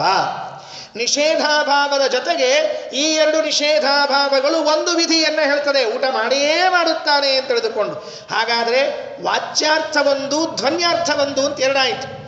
ಒಂದು ವಾಕ್ಯದ ಅರ್ಥ ಏನಾಯಿತು? ಒಂದು ವಾಚ್ಯಾರ್ಥ, ಇನ್ನೊಂದು ಧ್ವನ್ಯಾರ್ಥ. ಎರಡು ನಿಷೇಧ ಏನು ತಿಳಿಸ್ತದೆ ಅಂದರೆ ನಿಷೇಧಾಭಾವವನ್ನು ತಿಳಿಸ್ತದೆ. ಅವನು ಓದುವುದಿಲ್ಲ, ಇದು ನಿಷೇಧ. ಅಂತ ಇಲ್ಲ ಅಂದರೆ ನಿಷೇಧಾಭಾವ ಜೊತೆಗೆ ವಿಧಿ. ಹಾಗಾದರೆ ವೇದಾಂತಿಗಳ ಅಭಿಪ್ರಾಯ ಏನು ಅಂತಂದರೆ ಎರಡು ನಿಷೇಧಕ್ಕೆ ಅವಾಚ್ಯತ್ವ ನಿಷೇಧ, ವಾಚ್ಯತ್ವ ವಿಧಿ. ಇಲ್ಲಿ ನೀವು ಅರ್ಥ ಮಾಡಿಕೊಳ್ಳ್ರಿ. ದೇವರಿಗೆ ವಾಸುದೇವ ನಮಸ್ಕಾರ ಮಾಡುವುದಿಲ್ಲ ಅಂತಿಲ್ಲ ಅಂದರೆ ನಮಸ್ಕಾರ ಮಾಡುವುದಿಲ್ಲ ಎಂಬ ನಿಷೇಧವನ್ನು ನಿಷೇಧ ಮಾಡ್ತದೆ. ಇಲ್ಲ, ದೇವರು ನಮಸ್ಕಾರ ಮಾಡಂಗಿಲ್ಲ ಅಂತ ತಿಳಿಬೇಡ್ರಿ, ದೇವರಿಗೆ ನಮಸ್ಕಾರ ಮಾಡುವುದಿಲ್ಲ ಅಂತ ತಿಳಿಬೇಡ್ರಿ. ಎರಡು ನಿಷೇಧಗಳು ಒಂದು ವಿಧಿಯನ್ನು ತಿಳಿಸ್ತದೆ, ನಮಸ್ಕಾರ ಮಾಡಿಯೇ ಮಾಡ್ತಾರೆ ಅಂತ ತಿಳಿಸ್ತದೆ. ಹಾಗಾದರೆ ಒಂದು ಧ್ವನ್ಯಾರ್ಥ, ಒಂದು ವಾಚ್ಯಾರ್ಥ. ಇದನ್ನು ಗ್ರಹಿಸಬೇಕು ಅಂತ ತಿಳಿಸಿಕೊಟ್ಟವರು ಸೂತ್ರಕಾರರಾದ ವೇದವ್ಯಾಸ ದೇವರು. ಈಕ್ಷತೇರ್ ನಾಶಬ್ದಂ ಓಂ ಎಂದು ಅಂತ ಮಂತ್ರಾಲಯ ಪ್ರಭುಗಳು ತಂತ್ರದೀಪಿಕಾದಲ್ಲಿ ತಿಳಿಸಿಕೊಡ್ತಾರೆ. ಸ್ವಲ್ಪ ಶಾಸ್ತ್ರೀಯ ವಿಚಾರ, ಇದನ್ನು ತಿಳ್ಕೊಂಡಿರ್ಬೇಕು ನಾವೆಲ್ಲ. ಇದು ಶಾಸ್ತ್ರೀಯ ವಿಚಾರಗಳನ್ನು ತಿಳಿದೇ ಹೋದರೆ ಬರೇ ಮಧ್ವ ವಿಜಯವನ್ನು ಕೇಳಿ ಮಧ್ವಾಚಾರ ನಮಗೆ ಕೊಟ್ಟದ್ದು ಗೊತ್ತಿಲ್ಲ ಅಂತ ಆಗ್ಬಿಡ್ತದೆ. ಅದಕ್ಕೆ ಆ ಈಕ್ಷತೇರ್ನ ಶಬ್ದಂ ಎಂಬ ಸೂತ್ರವನ್ನು ನಹಿ ಹರಿಂ ಸತತಂ ಎಂಬ ಶ್ಲೋಕದಲ್ಲಿ ಅಪ್ಲೈ ಮಾಡಬೇಕು ನಾವು. ನಹಿ ಹರಿಂ ಸತತಂ ನನಮತ್ಯಸೌ ನಚನ ಪಶ್ಯತಿ ನಾಪಿ ನ ವಂದತೆ ಅಪಿ ತಥೇತಿ ವಿಧಾಯ ವಿಶೇಷತಃ ಸನನು ಸಾಧು ಜನಾನ್ ಸಮಶಿಕ್ಷಯತ್. ಶ್ರೀಮದ್ ಟೀಕಾಕೃತ್ಪಾದರು ವಿಷ್ಣು ತತ್ವ ವಿನಿರ್ಣಯದ ವ್ಯಾಖ್ಯಾನದಲ್ಲಿ ಹೇಳುವಾಗ ಒಂದು ಮಾತನ್ನು ಹೇಳುತ್ತಾರೆ. ಏನು? ಸತತವಾಗಿ ದೇವರಿಗೆ ನಮಸ್ಕಾರ ಮಾಡ್ತಾರೆ ಅಂತ ನಾರಾಯಣ ಪಂಡಿತಾಚಾರ್ಯರು ಹೇಳಿದರು. ಆಚಾರ್ಯರು ಹೇಳಿದ್ದಾರೆ, ನಾರಾಯಣಂ ಸದಾ ವಂದೇ ನಿರ್ದೋಷಾಶೇಷ ಸದ್ಗುಣಂ. ಸದಾ ವಂದೇ, ವಂದೇ ವಂದ್ಯಂ ಸದಾ. ಅಷ್ಟೇ ನಿಲ್ಲಿಸ್ರಿ, ಮುಂದೆ ಹೋಗೋದು ಬೇಡ ನಮಗೆ. ಇವಾಗ ಸದಾನಂದ, ನಮಗೆ ಸದಾ ಆನಂದನೇ. ನಮಗೆ ಯಾವಾಗಲೂ ಆನಂದ. ಒಂದೇ ವಂದ್ಯಂ ಸದಾ, ಸದಾ ಒಂದೇ, ಸದಾ ನಮಸ್ಕಾರ ಮಾಡ್ತಾರೆ. ಅದನ್ನೇ ನಾರಾಯಣ ಪಂಡಿತಾಚಾರ್ಯ ಹೇಳಿದ್ದು. ಟೀಕಾಕೃತ್ಪಾದರಂದ್ರು ಸದಾ ನಮಸ್ಕಾರ ಮಾಡ್ತಾರೆ ಅಂತಂದ್ರೆ ಏನರ್ಥ ಅಂದ್ರೆ, ನನ್ನ ನಮಸ್ಕಾರಕ್ಕೆ ಪ್ರಯೋಜನ ಇಲ್ಲ, ಪ್ರಯೋಜನಾಪೇಕ್ಷೆಯಿಂದ ನಾನು ನಮಸ್ಕಾರ ಮಾಡಿಲ್ಲ. ನಾವು ದೇವರಿಗೆ ನಮಸ್ಕಾರ ಮಾಡಿದ್ರೆ ಏನಾದರೂ ಒಂದು ಪ್ರಯೋಜನ ಇಟ್ಕೊಂಡಿರ್ತೀವಿ. ದೇವರಿಗೆ ನಮಸ್ಕಾರ ಮಾಡುವಾಗ ಒಂದು ಪ್ರಯೋಜನ ಏನಿಲ್ರಿ ಸರ್, ನಮಗೆ ಪುಣ್ಯ, ಕೊನೆಗೆ ಪುಣ್ಯ ಅಂತದ ಇಲ್ಲ, ಪುಣ್ಯ ಬರಲಿ ಅಂತದ ಇಲ್ಲ. ನಮ್ಮ ಆಚಾರ ಎಲ್ಲ ಉದ್ದೇಶ ಇಟ್ಟುಕೊಂಡೇ ಇಲ್ಲ. ವಾಸುದೇವ ಏನು ಸದಾ ಒಂದೇ, ಸದಾ ನಮಸ್ಕಾರ ಮಾಡುತ್ತೇನೆ ಅಂತಂದಾಗ ಟೀಕಾಕೃತ್ಪಾದರು ಹೇಳ್ತಾರೆ, ಸದಾ ಒಂದೇ ಇತ್ಯನೇನ ಮಮ ನಾರಾಯಣ ವಂದನಂ ನ ಪ್ರತ್ಯೂಹ ವಿರಹಾದಿ ಪ್ರಯೋಜನ ಉದ್ದೇಶೇನ ಇತಿ ಸೂಚಯತಿ. ಗ್ರಂಥ ಪ್ರಾರಂಭದಲ್ಲಿ ಸದಾ ಒಂದೇ ನಮಸ್ಕಾರ ಮಾಡಿದರೆ, ಓಹೋ ಗ್ರಂಥ ನಿರ್ವಿಘ್ನವಾಗಿ ಮುಗಿಲಿ ಅಂತ ಮಂಗಳಾಚರಣೆ ಮಾಡಿದರೆ ಏನೋ ಆಚಾರ್ಯರು, ನಮಸ್ಕಾರ ಮಾಡಿದರೆ ಏನೋ ಅಲ್ಲ. ನಮಗೆ ವಿಘ್ನ ಹೋಗಲಿ ಅನ್ನೋ ಪ್ರಯೋಜನದಿಂದ ಮಂಗಳಾಚರಣೆ ನಮಸ್ಕಾರ ಮಾಡಿಲ್ಲ ನಮ್ಮ ಆಚಾರ್ಯ, ಕೇವಲ ಹರಿಪ್ರೀತಿಗಾಗಿ ಮಾಡುತ್ತಾರೆ. ಹಾಗಾದರೆ ಸದಾ ಒಂದೇ ಅಂತ ಅನ್ನೋದರಿಂದ, ಸತತವಾಗಿ ನಮಸ್ಕಾರ ಅಂತ ಅನ್ನೋದರಿಂದ ಏನು ತಿಳಿಬೇಕು? ಅದು ಆಚಾರ್ಯರ ಸ್ವಭಾವ. ಅದನ್ನೇ ಈ ಶ್ಲೋಕದಲ್ಲಿ ಹೇಳಿಕೊಟ್ರು. ನಹಿ ಹರಿಂ ಸತತಂ ನರಮತ್ಯಸೌ ನಚನ ಪಶ್ಯತಿ ನಾಪಿ ನ ವಂದತೆ ಅಪಿ ತಥೇತಿ ವಿಧಾಯ ವಿಶೇಷತಃ ಸರನು ಸಾಧು ಜನಾನ್ ಸಮಶಿಕ್ಷಯತ್. ಸ್ವಲ್ಪ ಕೇಳಲಿಕ್ಕೆ ಕುಳಿತವರಿಗೆ ತಲೆ ಬಿಸಿ ಆಗಿರಬಹುದು, ಶಾಸ್ತ್ರೀಯ ವಿಚಾರವನ್ನು ಹೇಳಿದ್ದರ ಪ್ರಸಂಗ ಇದೆ. ಈ ಮೂಲಕವಾಗಿಯಾದರೂ ಸರ್ವಮೂಲದಲ್ಲಿ ಪ್ರವೇಶ ಮಾಡಬೇಕು ನಾವು. ಈ ಮೂಲಕವಾಗಿಯಾದರೂ ಸೂತ್ರಗಳನ್ನು ಅಭ್ಯಾಸ ಮಾಡಬೇಕು ಅನ್ನೋದಕ್ಕಾಗಿ ಹೇಳಿದ್ದೇನೆ. ಸರಿ, ಇನ್ನು ಸ್ವಲ್ಪ ಬುದ್ಧಿಯ ಆಹಾರ ಮುಗಿದ ಮೇಲೆ ಮನಸ್ಸಿನ ಆಹಾರವನ್ನು ಹೇಳ್ತೀನಿ. ಮತ್ತೆ ಏನು? ಸಾಧು ಜನಾನ್ ಸಮಶಿಕ್ಷಯತ್, ಸಜ್ಜನರಿಗೆ ಶಿಕ್ಷಣ ನೀಡಿದರು. ಏನು ಶಿಕ್ಷಣ? ಮನೆ ಬಿಟ್ಟು ಹೋಗ್ರಿ ಅನ್ನೋ ಶಿಕ್ಷಣ ಎಲ್ಲರ, ಮದುವೆ ಮನೆಯಿಂದ ಬಿಟ್ಟು ಹೋಗ್ರಿ ಅನ್ನೋ ಶಿಕ್ಷಣ ಎಲ್ಲರ, ಇಂಥವ ಶಿಕ್ಷಣ ನಿಮ್ಗೆಲ್ಲ. ಆಚಾರ ಪಾಠಕ್ಕೆ ಹೋಗಿ ಹುಡುಗ ಕೆಟ್ಟ ಅಂತ ಹೇಳ್ತಿರ್ತಾರೆ ಯಾವಾಗಲೂ. ಹುಡುಗ ಆಚಾರ ಪಾಠಕ್ಕೆ ಹೋಗಿ ಕೆಟ್ಟ ಅಂತ ಒಂದು ಗಾದಿ ಮಾಡ್ತದೆ ನಮ್ಮಲ್ಲಿ. ಮಾಘ ಓದಿ ಮಗ ಕೆಟ್ಟ, ಮಧ್ವ ವಿಜಯ ಓದಿ ಅಳಿಯ ಕೆಟ್ಟ ಅಂತ ಒಂದು ಗಾದಿ ಮಾತಿತ್ತು ನಮ್ಮಲ್ಲಿ ಸಂಸ್ಕೃತದೊಳಗೆ. ಇದು ಹಿಂದಕ್ಕೆಲ್ಲ ಹೇಳ್ತಿದ್ರು. ಮಾಘ ಓದಿ ಮಗ ಕೆಟ್ಟನಂತೆ. ಮಗ ಇದ್ದಾನಲ್ಲ ಮನೆಯಲ್ಲಿ, ಮಾಘ ಓದಿ ತುಂಬ ರಸಿಕತೆಯಿಂದ ಕೂಡಿದ ಕಾವ್ಯ ಅದು. ಅದನ್ನು ಓದಿ ಮಗ ಆಯ್ತು, ಗೊತ್ತಾಯ್ತು. ಇನ್ನು ಮಧ್ವ ವಿಜಯ ಓದಿ ಭಾರಿ ವೈರಾಗ್ಯ. ಮಧ್ವ ವಿಜಯ ಓದಿ ಅಳಿಯ ಕೆಟ್ಟನಂತೆ. ಅವ ಅಳಿಯ ಸೀದಾ ಸನ್ಯಾಸಾಶ್ರಮ ತಗೊಂಡ್ಬಿಟ್ಟ, ಮುಗಿದೋತು. ಆ್ಯಕ್ಚುಲಿ ಅದು ಮಧ್ವ ವಿಜಯದ ಪ್ರಭಾವ ಅಲ್ಲ, ಮಗಳ ಪ್ರಭಾವ ಅಂತ ಗೊತ್ತಿರಲಿಲ್ಲ ಅಷ್ಟೇ ಇರಲಿ. ಹಾಗಾಗಿ ಏನಾಯಿತು ಅಂತಂದರೆ, ಅದು ಏನು ಮನೆ ಬಿಟ್ಟು ಹೋಗೋದು ಅಂತನ್ನುವುದು ಶಿಕ್ಷಣವ ಎಲ್ಲಾದರೂ? ಶಿಕ್ಷಣ ಏನು? ಎಷ್ಟು ಅದ್ಭುತ. ಈಗ ನೋಡ್ರಿ, ಏನೇನು ಶಿಕ್ಷಣ ಕೊಟ್ಟರು ಅಂತ ಒಂದು ಲೈನಲ್ಲಿ ಹೇಳಿ ವಿವರಣೆ ಮಾಡ್ತೀನಿ. ಮತ್ತೆ ನಿಡಿಯೂರಿನಿಂದ ಬಂಧುಗಳ ಮನೆಯಿಂದ ಹೊರಟರು, ಮೊದಲನೇದ್ದು. ಎರಡನೆಯದ್ದು, ಮಧ್ಯದಲ್ಲಿ ಸಿಗುವಂತಹ 3 ರುದ್ರ ದೇವಾಲಯಗಳನ್ನು ಸಂದರ್ಶನ ಮಾಡಿದರು. ಕೊಡವೂರು, ತಾಳೆಕೊಡೆ, ಚಂದ್ರಮೌಳೇಶ್ವರ, 3 ಕಡೆಗೆ ಸಂದರ್ಶನ ಮಾಡಿದರು. ಮೂರನೆಯದ್ದು, ಅನಂತಾಸನ ದೇವಾಲಯದಲ್ಲಿ ನಮಸ್ಕಾರ ಮಾಡಿದರು. ಹೌದಾ? ಇದರ ಮಧ್ಯದಲ್ಲಿ ನಿಡಿಯೂರಿನಿಂದ ನೇರವಾಗಿ ಉಡುಪಿಗೆ ಬರೋದು ಬಿಟ್ಟು ಮಧ್ಯೆ ಸ್ಟಾಪ್ಗಳನ್ನು ತಗೊಂಡ್ರು. ಏನರ್ಥ ಇದೆಲ್ಲ? ಮೊದಲನೇದು ಅರ್ಥ ಮಾಡಿಕೊಳ್ಳ್ರಿ. ಈ ಕೊನೆಯ ಶ್ಲೋಕದಿಂದ ಮೊದಲನೇ ಶ್ಲೋಕದ ಮೇಲೆ ಛಾಯೆ ಬೆಳೆಸ್ರಿ. ಈಗ ಗೊತ್ತಾಗತ್ತೆ. ಈ ಶ್ಲೋಕದಿಂದ ಆ ಶ್ಲೋಕದ ಮೇಲೆ ಛಾಯೆ ಬೆಳೆಸ್ರಿ. ಮದುವೆ ಮನೆಯಲ್ಲಿ ಕೂತ ಬ್ರಾಹ್ಮಣ ವಾಸುದೇವ ಬಿಟ್ಟು ಉಡುಪಿಗೆ ಬಂದ. ಇಲ್ಲಿ ಬಂದ ಮೇಲೆ ಹೇಳ್ತೀರಿ, ನಮ್ಮ ವಾಯುದೇವರೇನು ದಿವಸ ದೇವರನ್ನು ಕಾಣ್ತಿದ್ದಿಲ್ಲ ಅಂತಲ್ಲ, ಸ್ತೋತ್ರ ಮಾಡ್ತಿರ್ಲಿಲ್ಲ ಅಂತಲ್ಲ, ನಮಸ್ಕಾರ ಮತ್ತು ನಿಮ್ಮ ವಾಯುದೇವರು ಯಾವಾಗಲೂ ಸ್ತೋತ್ರ ನಮಸ್ಕಾರ ಮಾಡ್ಕೋತಿದ್ರೆ ಮದುವೆ ಮನೆಯಾಗ ಮಾಡ್ಲಿಕ್ಕೆ ಬರ್ತಿತ್ತು? ಮದುವೆ ಮನೆಯಲ್ಲಿ ಮಾಡ್ಲಿಕ್ಕೆ ಬರ್ತಿದ್ದಿಲ್ವಾ? ಮದುವೆ ಮನೆಯಲ್ಲೇ ಮಾಡ್ಲಿಕ್ಕೆ ಬರ್ತಿರುವಾಗ ಇಲ್ಲಿಗೆ ಬಂದು ಮಾಡುವಂಥ ಅವಶ್ಯಕತೆ ಏನಿತ್ತು? ಸದಾ ಮಾಡೋರು ಹೋದಿಲ್ಲ ನಿಮ್ಮ ವಾಯುದೇವರು? ಸದಾ ವಾಸುದೇವ ದೇವರಿಗೆ ನಮಸ್ಕಾರ ಮಾಡ್ತಾನೆ, ಸ್ತೋತ್ರ ಮಾಡ್ತಾನೆ ಅಂತಾಗಿದ್ದಿದ್ರೆ ಬಂಧುಗಳ ಮನೆಯಲ್ಲೇ ಮಾಡ್ಲಿಕ್ಕೆ ಬರ್ತಿತ್ತು. ಅಲ್ಲೇ ಒಂದು ಕಡೆ ಮೂಲೆಯಲ್ಲಿ ಕೂತ್ಕೊಂಡು ಮಾಡ್ಲಿಕ್ಕೆ ಬರ್ತಿತ್ತು. ಬಿಟ್ಟು ಉಡುಪಿಗೆ ಬರುವಂಥ ಅವಶ್ಯಕತೆ ಏನು ಬಿತ್ತು? ಆಗ ಅರ್ಥ ಮಾಡಿಸ್ತಾರೆ. ಏನು? ಪ್ರಹ್ಲಾದರಾಜರ ಮಾತು ನೆನಪು ಮಾಡ್ಕೊಳ್ರಿ. ಹಿರಣ್ಯಕಶಿಪುನು ಬಂದು ನಿಂತಾಗ ಪ್ರಹ್ಲಾದರಾಜರಿಗೆ ಅಪ್ಪ ಕೇಳಿದ್ನಂತೆ, ಏನು ಕಲ್ತೀಯೋ ಫಸ್ಟ್ ಸೆಮಿಸ್ಟರ್ ಒಳಗೆ ಹೇಳು ಅಂತ ಕೇಳಿದ್ನಂತೆ. ಏನು ಕಲಿಸಿ ನಿಮ್ಮ ಗುರುಗಳು ಏನು ಕಲಿಸಿದ್ದಾರೆ?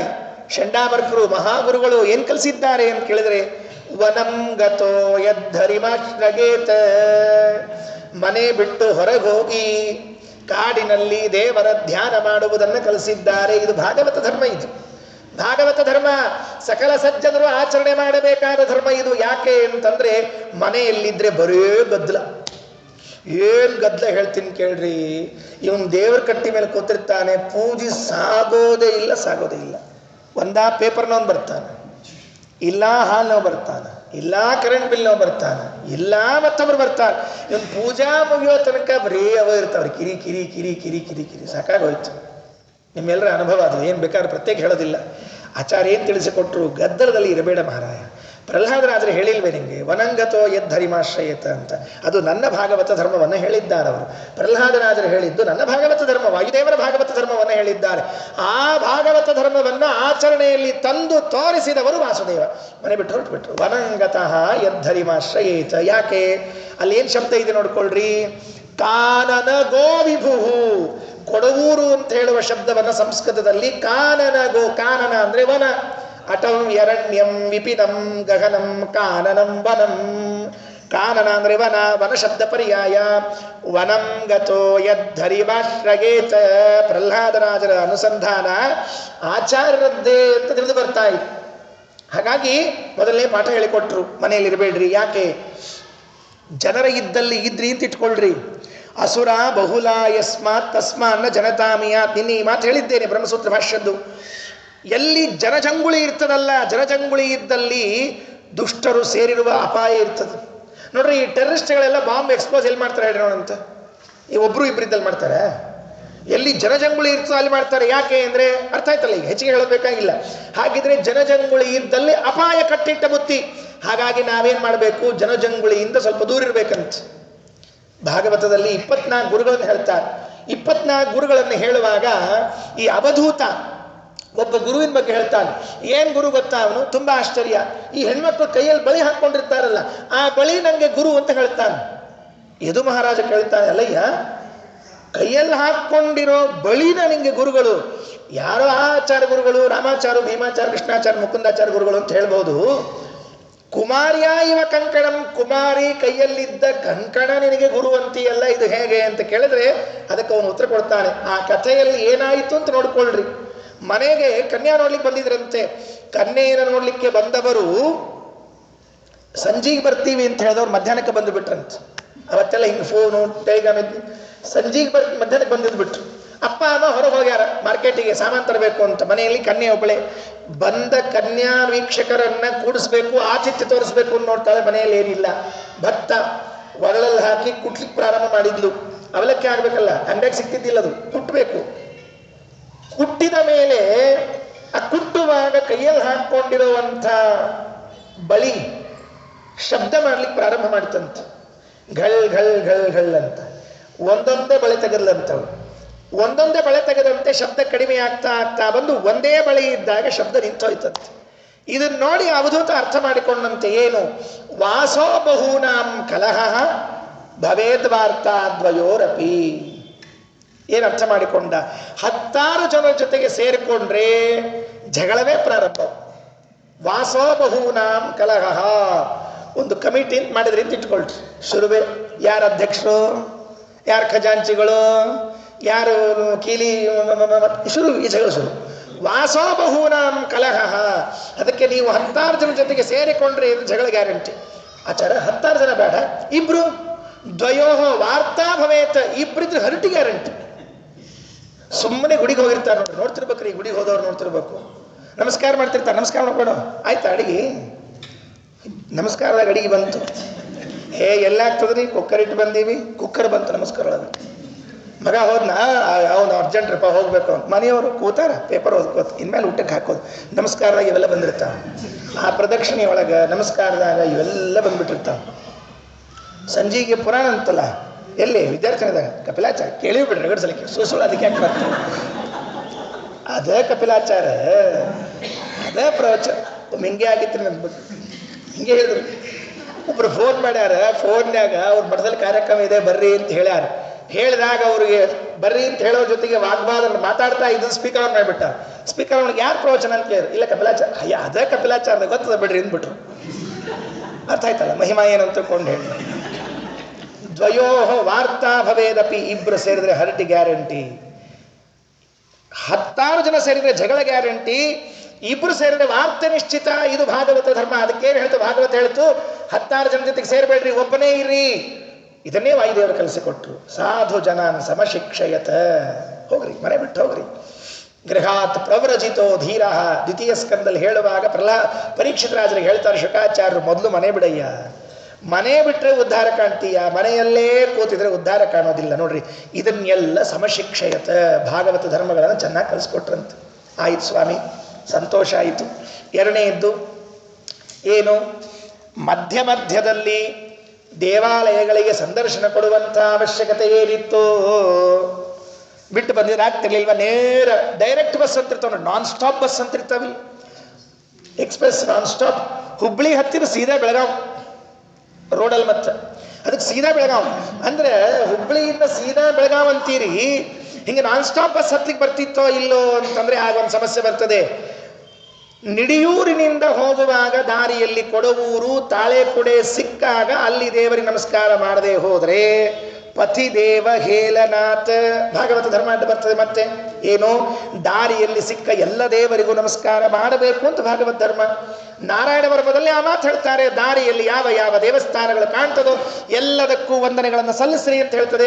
ಹಾಗಾದರೆ ದಾರಿಯಲ್ಲಿ ಸಿಕ್ಕ ರುದ್ರದೇವರ ಗುಡಿಗೆ ಹೋಗದೆ ಇದ್ರೆ ಆ ಧರ್ಮ ಬಿಟ್ಟಂತೆ ಆಗತ್ತೆ. ಪತಿದೇವ ಹೇಲನಾಥ್ ಎಂಬ ಧರ್ಮ ಬಿಟ್ಟಂತೆ ಆಗ. ಆದ್ದರಿಂದ ಇಳಿದು ಆಚಾರ್ಯರು ಒಂದು ಸ್ಟಾಪ್ ತಗೊಂಡು ಹೋಗಿ ನಮಸ್ಕಾರ ಮಾಡ್ಕೊಂಡು ಹೋದ್ರು. ಅಲ್ರೇ ಆಚಾರ್ಯ, ವಾಯುದೇವರು ದೊಡ್ಡವರು, ನಿನ್ನ ಹೇಳಿರಿ ನೀವು ನಮಸ್ಕಾರ ಮಾಡ್ಬೇಕಾದ್ರೆ ಅಂತರ್ಯಾಮಿ ಮಾಡ್ತಾರೆ ಅಂತ ಟೇಬಲ್ ಕುಟ್ಟಿ ಹೇಳಿರ ಅಂತರ್ಯಾಮಿ. ಮತ್ತು ಸಣ್ಣವರು ರುದ್ರದೇವರು ಇವ್ರಿಗೆ ಯಾಕೆ ಮಾಡಬೇಕಾಗಿತ್ತು ಅಂತ ಕೇಳಿದ್ರೆ, ಮಹಾಭಾರತ ತಾತ್ಪರ್ಯ ನಿರ್ಣಯದಲ್ಲಿ ಹೇಳುವಾಗ ಆಚಾರ್ಯರು 9 ವಿಧವಾದ ದ್ವೇಷದಲ್ಲಿ ತದ್ಭಕ್ತ ದ್ವೇಷ ಏವಚ, ವಿಷ್ಣುವಿಗೆ ಗೌರವ ಕೊಡುವಂತೆ ವಿಷ್ಣು ಭಕ್ತರಿಗೂ ಗೌರವ ನೀಡಬೇಕು. ನಮಗೇನು ಮಾಡಬೇಕಾಗಿದೆ? ರುದ್ರದೇವರು ತಗೊಂಡು ವಿಷ್ಣು ಇದ್ದಾರಲ್ಲ ಸಾಕು ಅನ್ನುವಂತಹ ದಡ್ಡ ಜನರಿಗೆ ಮಧ್ವಾಚಾರ್ಯ ಉತ್ತರ ಕೊಟ್ಟಿದ್ದಾರೆ.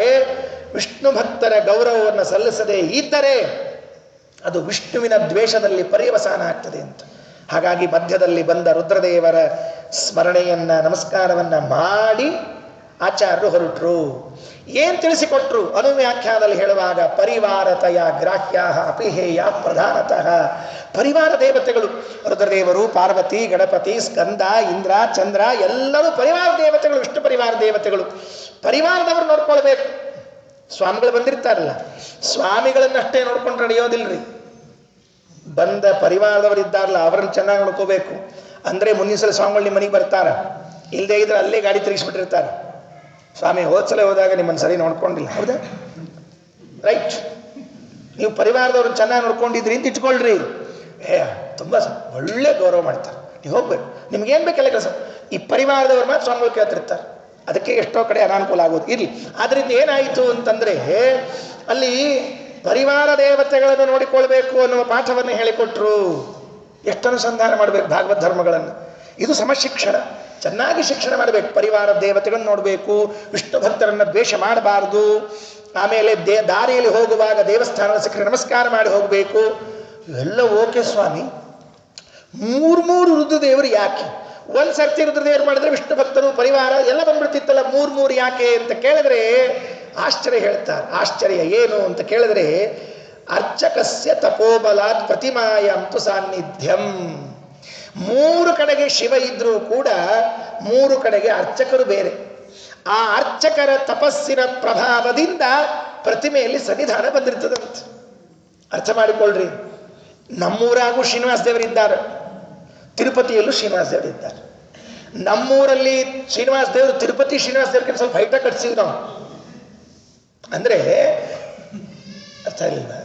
ತಿರುಪತಿಯಲ್ಲಿದ್ದ ಶ್ರೀನಿವಾಸ ದೇವರಿಗಿಂತ ನಮ್ಮ ಊರಿನ ಶ್ರೀನಿವಾಸ ದೇವರು ಸ್ವಲ್ಪ ಎತ್ತರನೇ ಮಾಡಿಸಿವಿ. ಯಾಕಂದ್ರೆ ತಿರುಪತಿಗಿಂತ ದೊಡ್ಡದು ಅಂತ ಅನಿಸ್ಲಿ ಅಂತ ತಿಳ್ಕೊಂಡು ಹೇಳಿ ಗುಡ್ಡ ಕಟ್ತೀವಿ. ಮತ್ತೆ ಸುಮ್ಮನೆ ಏನು ಕಟ್ಸಿಲ್ಲ ಮತ್ತೆ ನಾವು. ಆದರೆ ಅರ್ಚಕಸ್ಯ ತಪೋಬಲಾತ್, ನೀ ಪೂಜೆ ಮಾಡುವ ಅರ್ಚಕನ ಇದೆಯಲ್ಲ, ಪ್ರತಿಮಾಯಾಂತು ಸಾನ್ನಿಧ್ಯಂ, ಪ್ರತಿಮೆಯಲ್ಲಿ ಸನ್ನಿಧಾನ ಬರೋದು ಅರ್ಚಕನ ಸಾನ್ನಿಧ್ಯ. ಯಾವ ಅರ್ಚಕರು ಅಂತ ಪ್ರಶ್ನೆ. ನಾವು ಒಂದು ಕಡೆ ಹೋಗಿದ್ದೆ, ಒಂದು ಊರಿಗೆ ಹೋಗಿದ್ದೆ, ಅದೆಲ್ಲ ಹೇಳಬಾರ್ದು. ಇಲ್ಲಿ ಒಂದು ಊರಿಗೆ ಹೋಗಿದ್ದೆ, ಅಲ್ಲಿ ಪ್ರವಚನಕ್ಕೆ ಹೋಗಿದ್ದೆ. ಅಲ್ಲಿ ರಾಯರಿಗೆ ಮಂಗಳಾರತಿ ಮಾಡ್ತಾ ಇದ್ದ, ಅಲ್ಲಿ ರಾಯರ ವೃಂದಾವನ ಮಾಡ್ತಾ ಇದ್ದ. ಮಂಗಳಾರತಿ ಎತ್ತಿದ ಹಿಂಗ ಅವ ರಾಯರ ಸ್ತೋತ್ರ ಹೇಳಿಕತ್ತಿದ್ರೆ ಹೇಳ್ತೀನಿ. ಅಕಸ್ಮಾತ್ ಅಪ್ಪಣಾಚಾರಿ ಏನ್ರ ಅಲ್ಲಿ ಕೂತಿದ್ರೆ ಅವನ್ನ ಹಿಡಿದು ಹಿಂಗೆ ಬಾರಿಸ್ತಿದ್ರೆ ಹೇಳ್ತೀನಿ. ಅವ ಹೇಳೋ ರಾಯರ ಸ್ತೋತ್ರ ಕೇಳಿ ನಮಗೆ ಉರಿ ಆಗ್ತಿದ್ರೆ ಅಪ್ಪಣಾಚಾರಿ ಬಿಡ್ತಿತ್ತ ಅಲ್ರಿ. ನಾ ಕೇಳಿದೆ, ಇವ್ರು ಯಾರು? ಅರ್ಚಕರೇ ಆಚಾರ. ನಂದು ಹಣೆ ಬಾರಂತ. ರಾಯರ ಸ್ತೋತ್ರ ಬರದೆ ಇದ್ದವ ರಾಯರ ಅರ್ಚಕ. ಮತ್ತೆ ಹಂಗಾರೆ ಈ ಅರ್ಚಕ ಪೂಜೆ ಮಾಡಿದ್ರೆ ರಾಯರ ಸನ್ನಿಧಾನ ಹೆಂಗ್ ಬರಬೇಕು ಅಂತ ಕೇಳಿದ್ರೆ ಅಲ್ಲ. ಅದಕ್ಕೆ ನಮ್ಮ ಸ್ವಾಮಿಗಳು, ದೊಡ್ಡ ಸ್ವಾಮಿಗಳು ಹೇಳ್ತಿರ್ಬೇಕು. ಸತ್ಯಪ್ರಮೋತೀರ್ಥ ಶ್ರೀಪಾದಂಗಳು ಹೇಳ್ತಿದ್ರು, ಅರ್ಚಕಸ್ಯ ಅಂದ್ರೆ ಪ್ರಥಮಾರ್ಚಕಸ್ಯ ಅಂತ ಹೇಳಬೇಕು. ಮೊದಲು ಯಾರು ಸ್ಥಾಪನೆ ಮಾಡಿರ್ತಾರಲ್ಲ ಅವರಿಂದ ಇದರಲ್ಲಿ ಸನ್ನಿಧಾನ ಬರೋದು. ಈ ಮುಂದಿನವ್ರು ಯಾರು ಬಂದು ಪೂಜೆ ಮಾಡಿಕೊಂಡ್ರು ಏನು ಸಂಬಂಧ ಇಲ್ಲ ಇದ್ರಲ್ಲಿ. ಅರ್ಚಕಸ್ಯ ತಪೋಬಲಾತ್ ಅನ್ನೋದಕ್ಕೆ ದೊಡ್ಡ ಸ್ವಾಮಿಗಳು ಸತ್ಯಪ್ರಮೋತೀರ್ಥ ಶ್ರೀಪಾದಂಗಳು ಹೇಳ್ತಿದ್ರು, ಪ್ರಥಮಾರ್ಚಕಸ್ಯ ಇತಿ ಶೇಷಃ. ಪ್ರಥಮಾರ್ಚಕರು ಯಾರು ಇದ್ದಾರಲ್ಲ, ಮೊಟ್ಟ ಮೊದಲನೇ ಅರ್ಚಕರು ಯಾರು ಪ್ರತಿಷ್ಠಾಪನೆ ಮಾಡಿ ಪೂಜೆ ಮಾಡಿರ್ತಾರಲ್ಲ ಅವರ ತಪೋಬಲ ಸಾನ್ನಿಧ್ಯ ಬರ್ತದಂತೆ. ಈ ಮುಂದಿನವರು ಯಾರಾದರೂ ಪೂಜೆ ಮಾಡಿಕೊಳ್ಳಿ. ಹಾಗಿದ್ದಾಗ ಈ 3 ದೇವಾಲಯಗಳಲ್ಲೂ ಅರ್ಚಕರು ಇದ್ದಾರಲ್ಲ, ಅವರು ಯಾರು ಹೇಗೆ ಅನುಸಂಧಾನ ಮಾಡಿ ಪೂಜೆ ಮಾಡ್ತಿರ್ತಾರಲ್ಲ, ಸನ್ನಿಧಾನ ವ್ಯತ್ಯಾಸ ಆಗತ್ತೆ. ಅದಕ್ಕೆ ಒಂದೇ ಗುಡಿ ಅಂತ ಕೂಡಬೇಡ್ರಿ, ಎಷ್ಟೆಷ್ಟು ಗುಡಿಗಳಿವೋ ಅಲ್ಲಿ ಹೋಗ್ರಿ. ಅಲ್ಲಿ ಅರ್ಚಕರ ತಪೋಬಲದಿಂದ ಭಗವಂತನ ಸನ್ನಿಧಾನ ಬಂದಿರ್ತದೆ ಎನ್ನುವಂತಹ ಪಾಠವನ್ನ ಹೇಳಿಕೊಟ್ರು ಅಂತ ಅರ್ಥ ಮಾಡಬಹುದು. ನಹಿ ಹರಿಂ ಸತತಂ ನನ ಮಧ್ಯಸೌ ನಚನ ಪಶ್ಯತಿ ನಾಪಿ ನ ವಂದತೆ ಅಪಿ ತಥೇತಿ ವಿಧಾಯ ವಿಶೇಷತಃ ಸನನು ಸಾಧು ಜನಾನ್ ಸಮಶಿಕ್ಷಯತ್. ಒಂದೇ ಶ್ಲೋಕಕ್ಕೆ ಕೂತ್ ಬಿಟ್ರೆ ಕೆಲವರಿಗೆ ಗಾಬರಿ. ಆಚಾರ್ಯ ಇವತ್ತು ಮುಗಿಸೋ ಹಂಗೆ ಕಾಣೋದಿಲ್ಲ. 3 ಸರ್ತಿ ಅಲ್ಲಲ್ಲೇ ಬರ್ತಾರೆ ಹೊಳ್ಳಿ. ಕೆಲವೊಮ್ಮೆ ಏನಾಗ್ತದೆ ಅಂತಂದ್ರೆ ಮುಂದಿನ ಮರ್ತು ಹೋಗ್ಬಿಟ್ಟಿರ್ತಾರೆ ಆಚಾರ್ಯ, ಹಿಂದಿನ ಹೇಳ್ತಿರ್ತಾರೆ ಮತ್ತೆ ಈ ಪ್ರಕಾರವಾಗಿ ಈ ಪ್ರಕಾರವಾಗಿ ಈ ಪ್ರಕಾರವಾಗಿ ಈ ಪ್ರಕಾರವಾಗಿ ಅಂತ ಅಂದ್ರು ಅಂದ್ರೆ ಮುಂದಿನ ನೆನಪಾಗಲ್ತು ಅಂತ ಅರ್ಥ. 8ನೇ ಶ್ಲೋಕದಲ್ಲಿ ಹೇಳುವಾಗ ಈಗ ನಿಡಿಯೂರಿನ ಸೀನ್ ಮತ್ತೆ ಅಲ್ಲಿ ಹೋಯ್ತು. ಈಗ ಕ್ಯಾಮ್ರಾ ಇಲ್ಲಿ ಮುಗೀತು, ಉಡುಪಿ ಸೀನ್ ಮುಗೀತಿವಾಗ. ಇನ್ನು ಮುಂದೆ ನಿಡಿಯೂರಿನಲ್ಲಿ ಪಕ್ಕನೆ ಲಕ್ಷ ಮದ್ದಿಗೆ ಭಟ್ಟರಿಗೆ ಎಲ್ಲಿ ವಾಸುದೇವ ಅಂದ್ರು, ಎಲ್ಲಿ ಕಾಣಿಸ್ತಿಲ್ಲ. ಒಳಗೊಂದು ಸರ್ತಿ ಹುಡುಕಿದ್ರು, ಅಂಗಳದಲ್ಲಿ ನೋಡಿದ್ರು, ಇಲ್ಲ ಅಂತ ಗೊತ್ತಾಯಿತು. ಇನ್ ಟೈಮ್ ವೇಸ್ಟ್ ಮಾಡಬಾರ್ದು ಅಂತ ಹೊರಟೇ ಬಿಟ್ರು. ಯಾಕೆ ಅಂದ್ರೆ ಎತ್ತಿನ ಬಾಲ ಹಿಡ್ಕೊಂಡು ಹೋಗಿದ್ ನೆನಪಿತ್ತು ಅವರಿಗೆ. ಈ ಹುಡುಗಿಲ್ ಮನೆಯಾಗಿ ಇಲ್ಲಿ ಕೂತಿಲ್ಲ, ಹೊರಟೇ ಬಿಡೋದು. ಅನವಲೋಕ್ಯ ಸುತಂ ಸುತವತ್ಸಲೋ ಮೃಗಯತೆ ಸ್ಮ ಮಹೀಸುರ ಪುಂಗವಃ ಮೋಹರ ಪೃಚ್ಛದ ಭುಷ್ಯಗತಿಂ ನರಾನ್ ಪತಿ ಪತಿ ಪ್ರಗಥೋನು ಪದಂ ಧೃತಂ. ಅನವಲೋಕ್ಯ ಕಾಣದೆ ಸುತಂ ಮಗನನ್ನು, ಸುತವತ್ಸಲ ಮಗನ ಮೇಲೆ ಭಾರಿ ಪ್ರೀತಿ ಇರುವಂಥವರು, ಮೃಗಯತೆ ಹುಡುಕಿದರು, ಮಹೀಸುರ ಪುಂಗವಃ ನಡಿಲ್ಲಾಯರು, ಮುಹುಹು ಮೇಲಿಂದ ಮೇಲೆ, ಅಪೃಚ್ಛತ್ ಕೇಳಿದರು, ಅಮುಷ್ಯ ವಾಸುದೇವನ ಗತಿಂ ಮಾರ್ಗವನ್ನು, ನರಾನ್ ಮನುಷ್ಯರನ್ನು, ಪತಿ ಪತಿ ದಾರಿಯಲ್ಲಿ, ಪ್ರಗತಃ ಧಾವಿಸಿ ಬರುವಂತಹ, ಅನುಪದಂ ಬೆನ್ನು ಹಿಂದೆಗೆ, ಧೃತಂ ಬೇಗನೆ. ಶಬ್ದಾರ್ಥಗಳು ಮುಗಿದೋಯ್ತು. ಹೇಗಿತ್ತು ಅಂತ ಕೇಳಿದ್ರೆ, ಮಗನು ಮನೆಯೊಳಗಿಲ್ಲದನು ಬಹು ದುಗುಡದಿಂದಲಿ. ಆ ಶಬ್ದಗಳು ಎಲ್ಲಿ ನಮಗೆ ಸ್ಟ್ರೈಕ್ ಆಗೋದಿಲ್ಲ ಅದನ್ನು ತಿಳಿಸ್ತಾರೆ.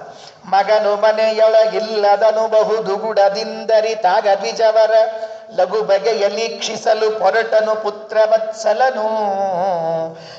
ಬಗೆಯ ಬೀದಿಯಲ್ಲಿ ಚರಿಸುತ್ತ ಮಗುವ ಕಾಣದೆ, ಬಗೆಯ ಬೀದಿಯಲ್ಲಿ ಚರಿಸುತ್ತ ಮಗುವ ಕಾಣದೆ, ಪಥಿಕ ಜನರು ಬಿಗಿದ ದುಃಖದಿ ಕೇಳ್ದ ಕುವರನ ಚಲನ ವಲನಗಳ. ಮಗುವ ಕಾಣದೆ, ಮಗನನ್ನ ಕಾಣದೆ, ಪಥಿಕ ಜನರನು ದಾರಿಗೋಕರನು ಬಿಗಿದ ದುಃಖದಿ, ದುಃಖ ಒಳಗದ ಕೇಳ್ದ ಕುವರನ ಚಲನ ವಲನಗಳ. ಎಲ್ಲಿದ್ದಾನೆ ಅಂತ ಕೇಳಿದರು. ಪ್ರಗತೋನು ಪದಂ ಧೃತಂ ಶಬ್ದ ನೋಡ್ರಿ, ಪ್ರಗತಃ ಅಂತಿದೆ. ಪ್ರಗತಃ ಅಂತಂದ್ರೆ ಏನು? ಪ್ರಗತಃ ಅಂದ್ರೆ ಧಾವಂ ಗತಃ, ಮೆಲ್ಲಕ್ಕೆ ಹೋಗ್ಲಿಲ್ಲ. ಹುಡುಕೋರು ಮೆಲ್ಲಕ್ಕೆ ಹುಡುಕ್ತಿರ್ಲಿಲ್ಲ, ವೇಗವಾಗಿ ಹುಡುಕ್ತಿದ್ರಂತೆ. ಅನುಪದಂ ಧೃತಂ, ಬೇಗನೆ ಹೆಜ್ಜೆ ಹಾಕಿದ್ರು.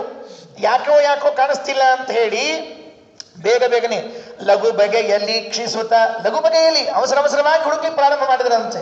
ಪ್ರಗತಃ ಅಂದ್ರೆ. ಅಥವಾ ಪ್ರಗತಃ, ಅಂದ್ರೆ ಶ್ರೀಮದಾಚಾರ್ಯರು ಒಂದು ಕೋಶ ಹೇಳುತ್ತಾರೆ, ಅಕಯ ಪ್ರವಿಸಂಭೂಮ ಸಖಃ ವಿಷ್ಣುವಾಚಕಾಹ. ಪ್ರ ಅಂದ್ರೆ ದೇವರ ಹೆಸರಂತೆ. ಅಕಯ ಪ್ರವಿ ಸಂಭೂಮ. ಪ್ರ ಅನ್ನೋದು ವಿಷ್ಣುವಿನ ಹೆಸರು. ಪ್ರಗತಃ ಪ್ರೇ ವಿಷ್ಣು ಗತಃ ಮನಃ ಯಸ್ಯ. ಮನಸ್ಸಿನ ತುಂಬ ದೇವರ ಪ್ರಾರ್ಥನೆ, ದೇವರೇ ನನ್ನ ಮಗಗೆ ಏನಾಗಬಾರ್ದು, ದೇವರೇ ನನ್ನ ಮಗೇನು. ಅಲ್ಲಿಲ್ಲ ಶಬ್ದ, ಪ್ರಗತಃ ಶಬ್ದ ಹಾಕಿದ್ದಾರೆ ಪಂಡಿತಾಚಾರ್ಯರು. ವಿಷ್ಣು ಗತಃ, ಭಗವಂತನಲ್ಲಿ ಮನಸ್ಸಿಟ್ಬಿಟ್ರು, ಹೊರಗೆ ಹುಡುಕ್ತಾ ಇದ್ದಾರೆ. ಶ್ರೀಹರಿ ನನ್ನ ಮಗಗೆ ಏನಾಗಬಾರ್ದು, ಕಾಪಾಡೋ ಅಂತ ಕೇಳಿಕೊಂಡು ಓಡಿ ಬರ್ತಾ ಇದ್ದಾರಂತೆ. ಇವರ ಸ್ಥಿತಿ ಹೇಗಿತ್ತು? ಮಗು ಎಲ್ಲಿದ್ದ, ಸಿಕ್ನ ಅಂತ ಕೇಳಿದ್ರೆ 9ನೇ ಶ್ಲೋಕ. ಜನ ಸದಾ ಗತಿ ಸೂಚಿತ ವರ್ತಮನ ಪ್ರತಿಪದಂ ರಜತ ಪರಯಾಂತ್ರಿಷ ದ್ವಿಜಮಃ ಮಧುಪೇನ ಮನೋಹರಂ ಸ್ಮಿತಮಲಾಭಿಸುತಾರನವಾರಿಜಂ. ಇಲ್ಲಿ ಒಂದು ರೂಪಕಾಲಂಕಾರ ಕೊಟ್ಟಿದ್ದಾರೆ. ಮತ್ತೆ ರೂಪಕಾಲಂಕಾರ ಏನು? ರೂಪಕಾಲಂಕಾರ ಇಲ್ಲಿ ರೂಪಕ ಮತ್ತು ಉಪಮಾಲಂಕಾರಗಳಿಗೆ ವ್ಯತ್ಯಾಸ ಇದೆ, ನೆನ್ಪಿಟ್ಕೊಳ್ರಿ. ಸ್ವಲ್ಪ ಶಾಸ್ತ್ರೀಯ ಅಭ್ಯಾಸ ಮಾಡ್ರಿ, ಚೆನ್ನಾಗಿರ್ತದೆ ಸಂಸ್ಕೃತದ್ದು. ರೂಪಕ ಮತ್ತು ಉಪಮಾಲಂಕಾರಗಳಿಗೆ ಉಪಮಾ ಬಂದರೆ ಇವ ಇರ್ತದೆ, ಇವ ಇದ್ದಿದ್ದಿಲ್ಲ ಅಂದ್ರೆ ನೇರವಾಗಿ ರೂಪಕಕ್ಕೆ ಹೋಗ್ಬಿಟ್ಟಿರ್ತದೆ. ಆ ವ್ಯಕ್ತಿಯನ್ನು ಅಭೇದ ಮಾಡಿಬಿಡ್ಬೇಕು. ಹಾಗೆ ಜನ ಸದಾ ಗತಿ ಸೂಚಿತ ವರ್ತಮನ, ಜನರು ದಾರಿ ತೋರಿಸ್ಲಿಕ್ಕೆ ಶುರು ಮಾಡಿದ್ರಂತೆ. ಸ್ವಾಮಿ ನಿಮ್ಮ ಮಗನ ಹೀಗೆ ಜನರು ತೋರಿಸಿದ ದಾರಿ. ಅಲ್ಲಿ ಮಧ್ಯದಲ್ಲಿ ಹೇಳುವಾಗ ಒಂದು ಶಬ್ದ ಎಕ್ಸ್ಟ್ರಾ ಇಟ್ಟಿದ್ದಾರೆ, ಆಮೇಲೆ ಹೇಳ್ತೀನಿ. ಪ್ರತಿಪದಂ ಹೆಜ್ಜೆಗೂ ವ್ರಜತ ಹೋಗುವಾಗ ಪರಯಾತ್ರಿಷ ಬಾಯಾರು ಬಿಟ್ಟಿತ್ತು, ಎಲ್ಲಿ ಮಗನ್ ಕಾಣ್ತೀನೋ ಇಲ್ಲೋ. ದ್ವಿಜ ಮಹಾ ಮಧುಪೇನ ಮಧ್ಯಗೆ ಭಟ್ಟರು ಉಡುಪಿಗೆ ಬಂದ್ಬಿಟ್ರು. ಅದೆಲ್ಲ ಎಷ್ಟೊತ್ತಾಯ್ತು ಅಂತ, ಏಕೆಂದ್ರೆ ಅವ್ರು ಮಧ್ಯದಲ್ಲಿ ಹೋಗ್ಲಿಲ್ಲ, ಸ್ಟಾಪ್ ಇಟ್ಕೊಳ್ಳಿಲ್ಲ, ನೇರವಾಗಿ ಬಂದ್ಬಿಟ್ಟಿದ್ರು. ಅವರು ಬಂದು ಸ್ಮಿತಮಲಾಭಿಸುತಾನನವಾರಿಜಂ, ಮಗನ ಮುಖ ಕಂಡುಬಿಟ್ರು. ಅಬ್ಬ, ಮಗ ಸಿಕ್ಕ, ಇಷ್ಟೇ, ಮಗ ಸಿಕ್ಕ. ಅಲ್ಲಿಂದ ಹೊರಟ ನಡಿಲ್ಲಾಯರು ಉಡುಪಿಗೆ ಬಂದು ಮಗನನ್ನ ಕಂಡ್ರು. ಇಷ್ಟೇ ಶ್ಲೋಕದ ಸಾರಾಂಶ. ಇಲ್ಲಿ ಹೇಳುವಾಗ ಹೇಗೆ ಹೇಳ್ತಾರೆ ಅಂತಂದ್ರೆ, ದ್ವಿಜಮಃ ಮಧುಪೇನ, ಮಧ್ಯಗೇಹರ್ ಎಂಬುವಂತಹ ಒಂದು ದುಂಬಿ ಅಂತ. ದುಂಬಿ, ದುಂಬಿ ಅಂದ್ರೆ ಅದು ಏನ್ ಬೇಕದಕ್ಕೆ ಅಂದ್ರೆ ಕಮಲ ಬೇಕಂತದಕ್ಕೆ. ಮಧ್ಯಗೇಹ ಭಟ್ಟರ್ ಎಂಬ ದುಂಬಿ ಆಚಾರ್ಯರ ಮುಖ ಕಮಲವನ್ನು ಹುಡ್ಕೊಂಡು ಹೊರಟಿತ್ತಂತೆ. ನೋಡ್ರಿ ಎಷ್ಟು ಚೆನ್ನಾಗಿದೆ. ಆಚಾರ್ಯರ, ಬೆಳಿಗ್ಗೆ ಎಲ್ಲೋ ಓದ್ತಾ ಇದ್ದೆ, ಬಹಳ ಚೆನ್ನಾಗಿತ್ತು ವಿಷಯ ಎಲ್ಲ, ಹೇಳ್ತೀನಿ ಮತ್ತೆ. ಆ ಆಚಾರ್ಯರ ನೋಡ್ರಿ, ಸುತಾನನ ವಾರಿಜಂ, ಸುತ ಆನನ ವಾರಿಜಂ, ಮಗನ ಮುಖವೆಂಬ ಕಮಲ ಅಂದ್ರೆ ವಾಸುದೇವನ ಮುಖ ಕಮಲವನ್ನ ಮಧ್ಯಗೇಹ ಭಟ್ಟರ್ ಎಂಬ ದುಂಬಿ ಹುಡುಕಿತು. ಹೇಗೆ ಹುಡುಕ್ತು ಅಂತ ಕೇಳಿದ್ರೆ, ಕಮಲದ ವಾಸನೆ ಬರಬೇಕು ದುಂಬಿಗೆ, ಅಂದ್ರೆ ಹೋಗ್ತದೆ, ಅಲ್ಲಿಂದೇನು ಹೋಗೋದಿಲ್ಲ. ಇಲ್ಲಿ ಯಾರು ಹೇಳಿದ್ರು? ಜನರು ಹೇಳಿದರು. ಜನರು ಹೇಳಿದರು ಅಂತನ್ನೋದಕ್ಕೆ ಇವರಿಗೆ ಗೊತ್ತಾದಂತೆ ಜನ ಸದಾಗತಿ, ಸದಾಗತಿ ಅಂದ್ರೆ ವಾಯು, ಕಮಲದ ಮೇಲಿನಿಂದ ಗಾಳಿ ಬೀಸಿ ದುಂಬಿಯ ಮೂಗಿಗೆ ತಾಕಿದಾಗ ದುಂಬಿಗೆ ಕಮಲ ಇದೆ ಅಂತ ಗೊತ್ತಾಗುವಂತೆ ದಾರಿಯಲ್ಲಿ ಹೋಗುವ ಜನರೇ ಕಮಲದ ಮೇಲಿನ ಬೀಸುವ ಗಾಳಿ. ಆ ಬೀಸುವ ಗಾಳಿಯಿಂದ ನಡಿಲ್ಲಾಯರೆಂಬ ದುಂಬಿಗೆ ಮಗನ ಮುಖವೆಂಬ ಕಮಲ ದೊರಕಿತು. ಮುಗಿದ ಕೆಲಸ. ಇಲ್ಲಿ ಏನ್ ಹೇಳಿದ್ರು ಅಂದ್ರೆ, ನಡಿಲ್ಲಾಯರು ಮಧುಕರ ಅಂತ ಹೇಳಿದರು. ಮಧುಕರ ವೃತ್ತಿ ಎನ್ನಲು ಬಲು ಚೆನ್ನ ಅಂದ್ರು. ಮಧುಕರ ವೃತ್ತಿ ಅಂತ ಹೇಳಿದ್ದಾರೆ. ಮಾಧುಕರಿ ಮಾಧುಕರಿ ಅಂತ ಕರಿತಿದ್ರು. ಮಧುಕರ ವೃತ್ತಿಯನ್ನ ಮಾಡಬೇಕಂತೆ. ಹಾಗೆ ಭಾಗವತ ಹೇಳ್ತದೆ, ಅಣುಭ್ಯಶ್ಚ ಮಹದ್ಭ್ಯಶ್ಚ ಶಾಸ್ತ್ರೇಭ್ಯ ಕುಶಲೋ ನರಃ ಸರ್ವತಃ ಸಾರಮಾದಧ್ಯಾತ್ ಪುಷ್ಪೇಭ್ಯ ಇವ ಷಟ್ಪದ. ಹೇಗೆ ಷಟ್ಪದ ಮಕರಂದ ದುಂಬಿ, ಆ ಹೂವು ಈ ಹೂವು ಈ ಹೂವು ಎಲ್ಲ ಹೂವಿನಿಂದ ಮಕರಂದವನ್ನ ಸೇರಿಸ್ತದಲ್ಲ, ಅದಕ್ಕೆ ಮಧುಕರಿ ಮಧುಕರಿ ಮಾಧುಕರಿ ಅಂತ ಕರೀತಾರಂತೆ. ಹಾಗೆ ಮಧ್ಯಗೇಹ ಭಟ್ಟರು ಮಧುಕರಿಗಳಾಗಿದ್ರು. ಹುಡುಕ್ತಾ ಬಂದಿದ್ರು. ಹುಡುಕಿ ಬಂದು ಮಗನ ಮುಖವನ್ನ ಕಂಡಿದ್ದಾರಂತೆ. ಜನ ಸುಮಾರುತ ತೋರ್ಧ ಮಾರ್ಗದಿ ತನಯನಂಪುಡು ಕುತ ಪೊರಟಿರೆ ಮಿನುಗುತಿಹವದ ನರವಿಂದವ ಕಂಡ ದ್ವಿಜ ಮಧುಪ ತನು ಬರೆತನು. ಇಲ್ಲೊಂದು ಸ್ವಲ್ಪ ಸ್ವಾರಸ್ಯ, ಅದಕ್ಕೆ ಓದ್ತಾ ಇದ್ದೀನಿ. ಮೈ ಮರ್ತು ಬಿಟ್ರು. ಮಗ ಕಂಡಾಗ ಮೈ ಮರ್ತೋಯ್ತು. ತನ ಬರೆತನು ಮಧ್ಯಗೇಹನು ಕನಲಿಕೆಯು ಮರೆಯಾಯಿತು. ಆ ಕನಲಿಕೆ ಇತ್ತಲ್ಲ, ಅದು ಮರೆಯಾಯಿತು. ಮೇಲಿನ ಶ್ಲೋಕದಲ್ಲಿ ಇಲ್ಲ ಅದು. ಅದು ಬರೆಯ ದುಂಬಿ ಅಂತ ವರ್ಣನೆ ಮಾಡಿ ಕೊಟ್ಟಿದ್ದಾರೆ. ಅದರ ಒಳಾರ್ಥವನ್ನು ಗ್ರಹಿಸಿ ಪಂಡಿತ ತಿರುಗೊಂಡಿ ಆಚಾರ್ಯ ತಿಳಿಸಿಕೊಡ್ತಾರೆ. ಎಷ್ಟು ಚೆನ್ನಾಗಿ ನೋಡೋಣ. ಅದು ಪ್ರಾಸಂಗಿಕ, ಅದು ಬೇಕಲ್ಲಿ. ಆ ಬೇಕಾದದ್ದನ್ನ ನಾರಾಯಣ ಪಂಡಿತಾಚಾರ್ಯ ಶ್ಲೋಕದ ಒಳಾರ್ಥವನ್ನು ತೆಗೆದುಕೊಡ್ತಾರೆ. ತನು ಮರೆತನು ಮಧ್ಯಗೇಹನು ಕನಲಿಕೆಯು ಮರೆಯಾಯಿತು ನಿಜ ಸುತನ ಅನವರತ ಯವ ಇಕ್ಕದೆ ನೋಡಿದನು ಸಂತಸದಿ. ಕಣ್ತರದೆ ಯವ ಇಕ್ಕದೆ ರೆಪ್ಪೆ ಬಡಿಲಾರದೆ ಮಗನ ಮುಖ ನೋಡಿದ್ರಂತೆ. 3 ಅಂಶ ಹೊಸ ಅದು ಇಂಟ್ರೊಡ್ಯೂಸ್ ಮಾಡಿದ್ದು. ಅದು ಮೈ ಮರೆತರು, ಕನಲಿಕೆ ಹೋಯಿತು, ಯವ ಇಕ್ಕದೆ ನೋಡಿದ್ರು ಅನ್ನುವಂಥ ಪಾಯಿಂಟ್ ಅನ್ನು ಇಂಟ್ರೊಡ್ಯೂಸ್ ಮಾಡ್ತಾರೆ. ಇದು ಅನುಸಂಧಾನ ಮಾಡಬೇಕಾದ ಅಂಶ ಇಲ್ಲಿ. ಆಯ್ತು, ಮುಂದಿನ ಮಾತು ನೋಡ್ರಿ ಹೇಗಿದೆ. 10ನೇ ಶ್ಲೋಕ. ಈ 10ನೇ ಶ್ಲೋಕದಾಗ ಏನಿಲ್ರಿ, ಏನಿಲ್ಲ ಅಂತ ಮತ್ತೆ ಹೇಳ್ತೀರಿ ಯಾಕಂದ್ರೆ ನೀವು ಏನಿಲ್ಲ ಅಂತೀರಿ ಹೇಳ್ತೀರಿ ಯಾಕೆ ಮತ್ತೆ ಅಂದ್ರೆ, ನೋಡ್ರಿ ಕಣ್ಣೀರು ಬಂದಿದ್ದು ಬಂತು. ಕಣ್ಣೀರಿಗೊಂದು ಶ್ಲೋಕ ಬಾ ಬಾ ಬಾ ಬಾ ಭಾರಿ ಅದ. ಕಣ್ಣೀರು ಇಷ್ಟು ಸೊಗಸಾಗಿ ವರ್ಣಿಸಬಹುದು ಅಂತ ತೋರಿಸಿಕೊಟ್ಟವರು ಪಂಡಿತಾಚಾರ್ಯ. ಕಣ್ಣೀರನ್ನ ಹೇಗಿತ್ತು ಕಣ್ಣೀರು, ಯಾರದು? ನಡಿಲ್ಲಾಯರ ಕಣ್ಣೀರಿನ ವರ್ಣನೆ 10ನೇ ಶ್ಲೋಕದಲ್ಲಿ.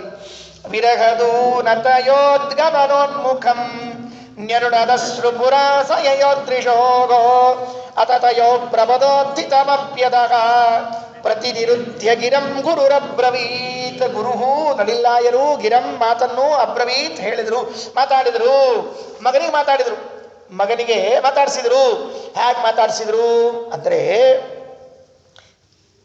ಪ್ರತಿನಿರುದ್ಧ್ಯ ಕಣ್ಣೀರು ತಡೆದ್ರಂತೆ. ಕಣ್ಣೀರು ಹೊರಗೆ ಬರಬಾರದು. ಕಣ್ಣಂಚಿನಲ್ಲಿ ಕಾಣ್ತಿತ್ತಂತೆ ಕಣ್ಣೀರು. ಕಣ್ಣಂಚಿನಲ್ಲಿ ಕಾಣುವ ನೀರನ್ನ ತಡೆ ಹಿಡಿದು ಮಗನ ಜೊತೆಗೆ ಮಾತಾಡಿದ್ರಂತೆ. ಕಣ್ಣೀರು ಕಣ್ಣಂಚಲ್ಲೇ ಇರ್ತದೆ. ಕೆಲವರಿಗೆ ಧಾರಾ ಪ್ರವಾಹವಾಗಿ ಬರ್ತಿರ್ತದೆ, ಆ ವಿಷಯ ಬೇರೆ. ಅದಲ್ಲ, ಧಾರಾ ಬಂದದ್ದನ್ನು ಹೇಳಿಲ್ಲ, ಕಣ್ಣಂಚಿನಲ್ಲಿ ಇರ್ತದೆ. ಕೆಲವರಿಗೆ ಹತ್ತದ್ದು ಗೊತ್ತಾಗಬಾರದು ಅಂತ ಹೇಳಿ ದೊಡ್ಡ ದೊಡ್ಡ ಕರಿ ಗ್ಲಾಸ್ ಹಾಕೋತಿರ್ತಾರೆ. ಕರಿ ಗ್ಲಾಸ್ ಹಾಕೊಂಡ್ಬಿಟ್ರೆ ಕಾಣಿಸೋದಿಲ್ಲ ನಾವು ಅತ್ತದ್ದು ಅಂತ ಹೇಳಿ, ಕಣ್ಣು ಕೆಂಪಾದದ್ದು ಅತ್ತಾದದ್ದು ಕಾಣಿಸ್ಬಾರ್ದು ಅಂತ. ಕೆಲವರು ಅಗದಿ ಸೂಕ್ಷ್ಮ ವರ್ಷೋತಿರ್ತಾರೆ, ಹಿಂಗೆ ಖರ್ಚಿ ತೊಗೊಂಡು ಹಿಂಗೆ ವರ್ಷೋತಿರ್ತಾರೆ. ನನಗೆ ಹಿಂಗ್ಯಾಕೆ ವರ್ಷೋತಾರ ಅಂತ ಅರ್ಥ ಆಗಿಲ್ಲ. ಆಮೇಲೆ ಗೊತ್ತಾಯ್ತು, ಮೇಕಪ್ ಹಾಳಾಗಬಾರ್ದು ಅಂತ ಹಿಂಗೆ ವರ್ಷೋತಿರ್ತಾರೆ ಅಂತೇಳಿ. ಓಹೋ, ರಹಸ್ಯ ಇಲ್ಲಿದೆ. ಆ ನಡಿಲ್ಲಾಯರು ಅತ್ತದ್ದು ಹೇಗಿತ್ತು ಅಂದರೆ 2 ಬಾರಿ ಹತ್ತಿದ್ರಂತೆ. ಒಮ್ಮೆ ಮಗ ಕಳೆದಿದ್ದಾನೆ ಅಂತ ಹತ್ತಿದ್ರಂತೆ, ಈಗ ಮಗ ಸಿಕ್ಕ ಅಂತ ಹತ್ತಿರಂತೆ. ಯಾಕೆ? ಆಗ ಹತ್ತಿದ್ದು ದುಃಖದ ಕಣ್ಣೀರು, ಈಗ ಸಿಕ್ಕದ್ದು ಆನಂದದ ಕಣ್ಣೀರು. ಏನು ಆನಂದ ರೀ! ಎಷ್ಟು ಅದ್ಭುತ ಇದು! ಅರ್ಥ ಮಾಡಿಕೊಂಡ್ರೆ ಬಹಳ ವಿಷಯಗಳು ನನಗೆ ಇವತ್ತು ಓದುವಾಗ ಇಷ್ಟು ಖುಷಿ ಆಯಿತು ಅಂದರೆ, ಪಂಡಿತಾಚಾರ್ಯರು ಇಷ್ಟು ಸೊಗಸಾಗಿ ಇದನ್ನು ಹೇಳ್ತಾರೆ. ಯಾವ ಕಣ್ಣು ಮಗನ ಕಾಣದೇ ಇರುವಾಗ ನೀರು ಹಾಕಿತೋ, ಅದೇ ಕಣ್ಣು ಮಗ ಕಂಡಾಗೂ ನೀರು ಹಾಕಿತಂತೆ. ಏನು ಅರ್ಥ ಆಯ್ತಾ? ಮಗ ಕಾಣದೇ ಇದ್ದಾಗ ಕಣ್ಣೀರು ಬಂತಲ್ಲ, ಕಂಡಾಗೂ ಬಂತು ಕಣ್ಣೀರು. ಹೊಲ್ರಿ ಆಚಾರ, ಅದು ದುಃಖದ್ದು, ಇದು ಸಂತೋಷದ್ದು. ಹೌದಯ್ಯ, ದುಃಖ ಆದಾಗಲೂ ಬರೋದು ನೀರೇ, ಸುಖ ಆದಾಗೂ ಬರೋದು ನೀರೇ. ಕಣ್ಣೀರು ದುಃಖ ಆದಾಗ ಬರ್ತದೆ, ಸುಖ ಆದಾಗ ಬರ್ತದೆ. ಅದಕ್ಕೆ ಕೃಷ್ಣ ಹೇಳಿದ, ಅಯ್ಯೋ ಮಹಾರಾಯ, ಶೀತೋಷ್ಣ ಸುಖ ದುಃಖೇಶು ಸಮಃ ಶತ್ರು ಚ ಮಿತ್ರೇ. ನಿಂಗೆ ಸುಖ ಆದರೂ ಅಷ್ಟೇ, ದುಃಖ ಆದರೂ ಅಷ್ಟೇ. ಅಚ್ಚಾರ ನಿಮ್ಗೇನು ಗೊತ್ತಾಯ್ತು? ದುಃಖ ಆದಾಗ ಕಣ್ಣಿಂದ ಏನು ಹಾಲು ಬರೋದಿಲ್ಲಲ್ಲ, ಸುಖ ಆದಾಗ ಏನು ಕಣ್ಣಿಂದ ಏನು ಕೊಬ್ಬರಿ ಎಣ್ಣೆ ಬರ್ತದೆ? ನೀರೇ ಬರೋದಲ್ವೇ? ಹಾಗಿದ್ರೆ ದುಃಖ ಆದರೂ ನೀರು, ಸುಖ ಆದರೂ ಕಣ್ಣಲ್ಲಿ ನೀರು ಬರ್ತದೆ ಅಂತಂದ ಮೇಲೆ ದುಃಖದ ಫಲ ಸುಖದ ಫಲಗಳೇನಾಯಿತು? ನೀರೇ. ಅಂದ ಮೇಲೆ ನಾವೇನು ತಗೋಬೇಕು? ಸುಖ ದುಃಖಗಳನ್ನು ಎರಡನ್ನೂ ಕೂಡ ಸಮಾನವಾಗಿ ತಗೊಳ್ಬೇಕು. ರಿಸಲ್ಟ್ ಮೇಲೆ ಡಿಪೆಂಡ್ ಆಗಿರ್ತದಂತೆ. ಭಗವದ್ಗೀತೆಗೆ 12ನೇ ಅಧ್ಯಾಯದಲ್ಲಿ ಕೃಷ್ಣ 18ನೇ ಶ್ಲೋಕದಲ್ಲಿ ಹೇಳುವಾಗ, ಸಮಶತ್ರೌ ಚ ಮಿತ್ರೇ ಚ ತಥಾ ಮಾನಾಪಮಾನಯೋ ಶೀತೋಷ್ಣ ಸುಖ ದುಃಖೇಶು ಸಮಃ ಸಂಗ ವಿವರ್ಜಿತ. ನನ್ನ ಭಕ್ತ ಹೇಗಿರ್ತಾನೆ ಅಂತ ಕೃಷ್ಣ ತಿಳಿಸಿಕೊಟ್ರು. ಹಾಗೆ ಹೇಳಿದರು, ಶೀತೋಷ್ಣ ಸುಖ ದುಃಖೇಶು ಸಮಃ. ಸುಖದಲ್ಲೂ ಹಾಗೆ ಇರ್ರಿ, ದುಃಖದಲ್ಲೂ ಹಾಗೆ ಇರ್ರಿ ಅಂತ. ನಂಗೆ ಇಷ್ಟು ದಿವಸ ಅರ್ಥ ಆಗಿರಲಿಲ್ಲ ಅದೇನು ಅಂತ. ಪಂಡಿತಾಚಾರ್ಯ ಈ ಶ್ಲೋಕ ಕೇಳಿದ್ಮೇಲೆ ಅರ್ಥ ಆಯಿತು. ಏನು ಅರ್ಥ ಆಯಿತು ಅಂದರೆ, ಮಗ ಕಾಣಿಸ್ದೇ ಇದ್ದಾಗ ಕಣ್ಣೀರು ಬಂದಿತ್ತು, ಕಂಡಾಗೂ ಕಣ್ಣೀರು ಬಂತು. ಹಾಗಾದರೆ ಸುಖಕ್ಕೂ ದುಃಖಕ್ಕೂ ರಿಸಲ್ಟ್ ಒಂದೇ. ಈ ಕೆಲವ್ರಿಗೆ ಭಾರಿ ಖುಷಿಯಾಗಿಬಿಟ್ಟಿರ್ತದೆ, ಬಿದ್ದು ಬಿದ್ದು ಬಿದ್ದು ನಕ್ಕು ಕೊನೆಗೆ ಕಣ್ಣಾಗಿ ನೀರು ಬಲಿಸೋದು. ಯಾರೋ ಕೇಳ್ತಾರೆ, ಯಾಕೆ ಅಂತಿದ್ದಲ್ಲ, ಯಾಕ ನಕ್ಕಿದ್ದು? ಅಯ್ಯೋ ನಕ್ಕಿದ್ದ ನಾ ಎಲ್ಲ ಹತ್ತಿದ್ದು ಅಂತ ತಿಳ್ಕೊಂಡಿದ್ದೆ. ನೋಡ್ರಿ, ನಮ್ಮ ಶಬ್ದ ಪ್ರಯೋಗ ಹೇಗಿದೆ. ಬಹಳ ನಕ್ಕು ಕಣ್ಣೀರು ಬಂದಾಗ ಪಕ್ಕದಲ್ಲಿ ಇದ್ದವನಿಗೆ ಏನು ಭ್ರಮೆ ಆಗ್ತದೆ ಅಂತಂದ್ರೆ, ಹತ್ತಿದ್ರೇನು ಅಂತ. ಹತ್ತಿಲ್ಲ, ಮತ್ತೆ ನಕ್ಕಿದ್ದು. ಹಾಗಿದ್ರೆ ನಮ್ಮ ಸುಖವು ಪರರಿಗೆ ದುಃಖವಾಗಿ ಕಾಣ್ತದೆ. ನಾವೇನಾದ್ರೂ ಸುಖದಿಂದ ಇದ್ರೆ ಇನ್ನೊಬ್ಬರಿಗೆ ಏನು ಧಾಡೆ ಹಿಂಗೆ. ಹಾಗಾದ್ರೆ ಸುಖ ದುಃಖ ಇದು ಎರಡೂ ಕೂಡ ಒಂದೇ ರಿಸಲ್ಟ್ ಕೊಡ್ತದೆ. ವಿರಹದೂನತಯೋದ್ಗಮನೋನ್ಮುಖಂ. ವಿರಹ ಬಂದಾಗ ಬಂದ ಕಣ್ಣೀರು ನೆರುಣತ ತಂದು ಬಿಟ್ರು. ಪುರಾಸಯೋದೃಶೋ. ಯಾವ ಕಣ್ಣಿನಿಂದ ಮೊದಲು ವಿರಹದಿಂದ ಬಂದಾಗ ಕಣ್ಣೀರು ತಳೆದರೋ, ಅಥ ತಯೋಹ ಅದೇ ಕಣ್ಣುಗಳಿಂದ ಪ್ರಮದೋತ್ಥಿತಮಪ್ಯತಃ. ಪ್ರಮದ ಅಂದ್ರೆ ಆನಂದ. ಆನಂದದಿಂದ ಬಂದಾಗ ಕಣ್ಣೀರನ್ನು ತಳೆದರು. ಯಾಕೆ ತಳೆದರು? ಆಶ್ಚರ್ಯ ನೋಡಿ. ಯಾಕೆ ತಳೆದಿದ್ದಾರೆ ಅಂತ ಕೇಳಿದ್ರೆ, ಮೊದಲು ಹೊರಡುವಾಗ ಕಣ್ಣೀರು ಹಾಕ್ತಾ ಮನೆಯಿಂದ ಬಂದಿದ್ರು ತಿಟ್ಕೊಳ್ರಿ. ಅಮಂಗಳ ಶಂಕೆ ಮನೆಯಲ್ಲಿ ಜನರಿಗೆಲ್ಲ ಏನೋ ಆಗಿರ್ಬೇಕ್ರಿ, ಏನೋ ಆಗಿರ್ಬೇಕು, ಅದಕ್ಕೆ ನಡಿಲ್ಲ ಯಾರು ಹಳ್ಳಿಕತ್ತಾರ. ಅಮಂಗಳದ ಶಂಕೆ ಬಂದೀತು ಅಂತ ಮೊದಲು ಕಣ್ಣೀರು ತಳ್ಕೊಂಡ್ರಂತ. ಯಾಕೆ ಮದುವೆ ಮನೆಗೆ ಹೋಗಿದ್ರು, ಮದುವೆ ಮನೆಯಲ್ಲಿ ಕಣ್ಣೀರು ಹಾಕಿದ್ರೆ ಅದು ಅಮಂಗಳ ಶಂಕೆ ಬರ್ತದೆ. ಕೆಲವ್ರು ಹೇಳ್ತಿರ್ತಾರೆ, ಮದುವೆ ಮನೆಯಾಗ ಹಂಗೆಲ್ಲ ಮಾತಾಡಬಾರ್ದಪ್ಪ, ಮದುವೆ ಮನೆ ಮಂಗಳ ಮನೆಯಾಗ ಹಂಗೆಲ್ಲ ಮಾತಾಡಬಾರ್ದು ಅಂತ ತಿಳ್ಕೊಂಡು ಹೇಳಿ. ಒಬ್ಬ ಇದ್ದಂತ್ರಿ, ಏನು ಮಾತಾಡಿದ್ರು ಮದುವೆ ಎಲ್ಲೇ ಹೋಗ್ಲಿ ಒಟ್ಟು ಕೆಟ್ಟ ಮಾತಾಡ್ತಿದ್ದಂತ. ಹಂಗೆಲ್ಲ ಅನ್ಬಾರ್ದಪ್ಪ ಮದುವೆ ಮನೆಯಾಗ ಅಂತೇಳ. ಅಲ್ರಿ, ನನಗೇನು ಅನ್ಬೇಕಂತ ಹುಚ್ಚನ, ಒಂದ್ ಸೇರು ಅಳ್ಳಿಟ್ಕೊಡ್ರಿ, 3 ಪಿಂಡ ತಿಂದಂಗೆ ತಿಂದ ಬಿಟ್ಟು ಬಿಡ್ತೀವಿ, ನಮಗೇನು ಹೋಗ್ಬೇಕಾಗಿದೆ ಅಂತ. ಮದುವೆ ಮನ್ಯಾಗ ಮಾತಾಡಬಾರ್ದಪ್ಪ ಅಮಂಗಳ ಅಂತಂದ್ರೆ ನನಗೆ ಹುಚ್ಚರದೆ ರೀ, ಸುಳ್ಳು ಹುಚ್ಚುಚ್ಚಾರ ಮಾತಾಡ್ಲಿಕ್ಕೆ. ಒಂದ್ ಸೇರಿ ಹಳ್ಳಿಟ್ಕೊಡ್ರಿ, 3 ಪಿಂಡದ ಮುದ್ದೆ ತಿಂದಂಗೆ ತಿಂದು ಹೆಣ ಬಿದ್ದಂಗೆ ಬಿದ್ಬಿಡ್ತೇನೆ, ಮುಗಿದೋಯ್ತು. ಇವು ಅಮಂಗಳರೇ ಅಲ್ವಾ? ಹಾಗಿದ್ರೆ ಉತ್ಸವ ದಿನಗಳಲ್ಲಿ ಕೆಟ್ಟ ಮಾತಾಡೋದೇ ತಪ್ಪು ಅಂತಾದ್ರೆ ಆ ನಡಿಲ್ಲಾಯರ ಕಣ್ಣೀರು ಬಂದಿದ್ರೆ ಜನರಿಗೆ ಏನು ಸಂಶಯ ಬರ್ತಿತ್ತು? ಅಮಂಗಲ ಸಂಶಯ ಬರ್ತಿತ್ತಂತೆ. ಅದಕ್ಕೆ ತಡೆದು ಬಿಟ್ರು.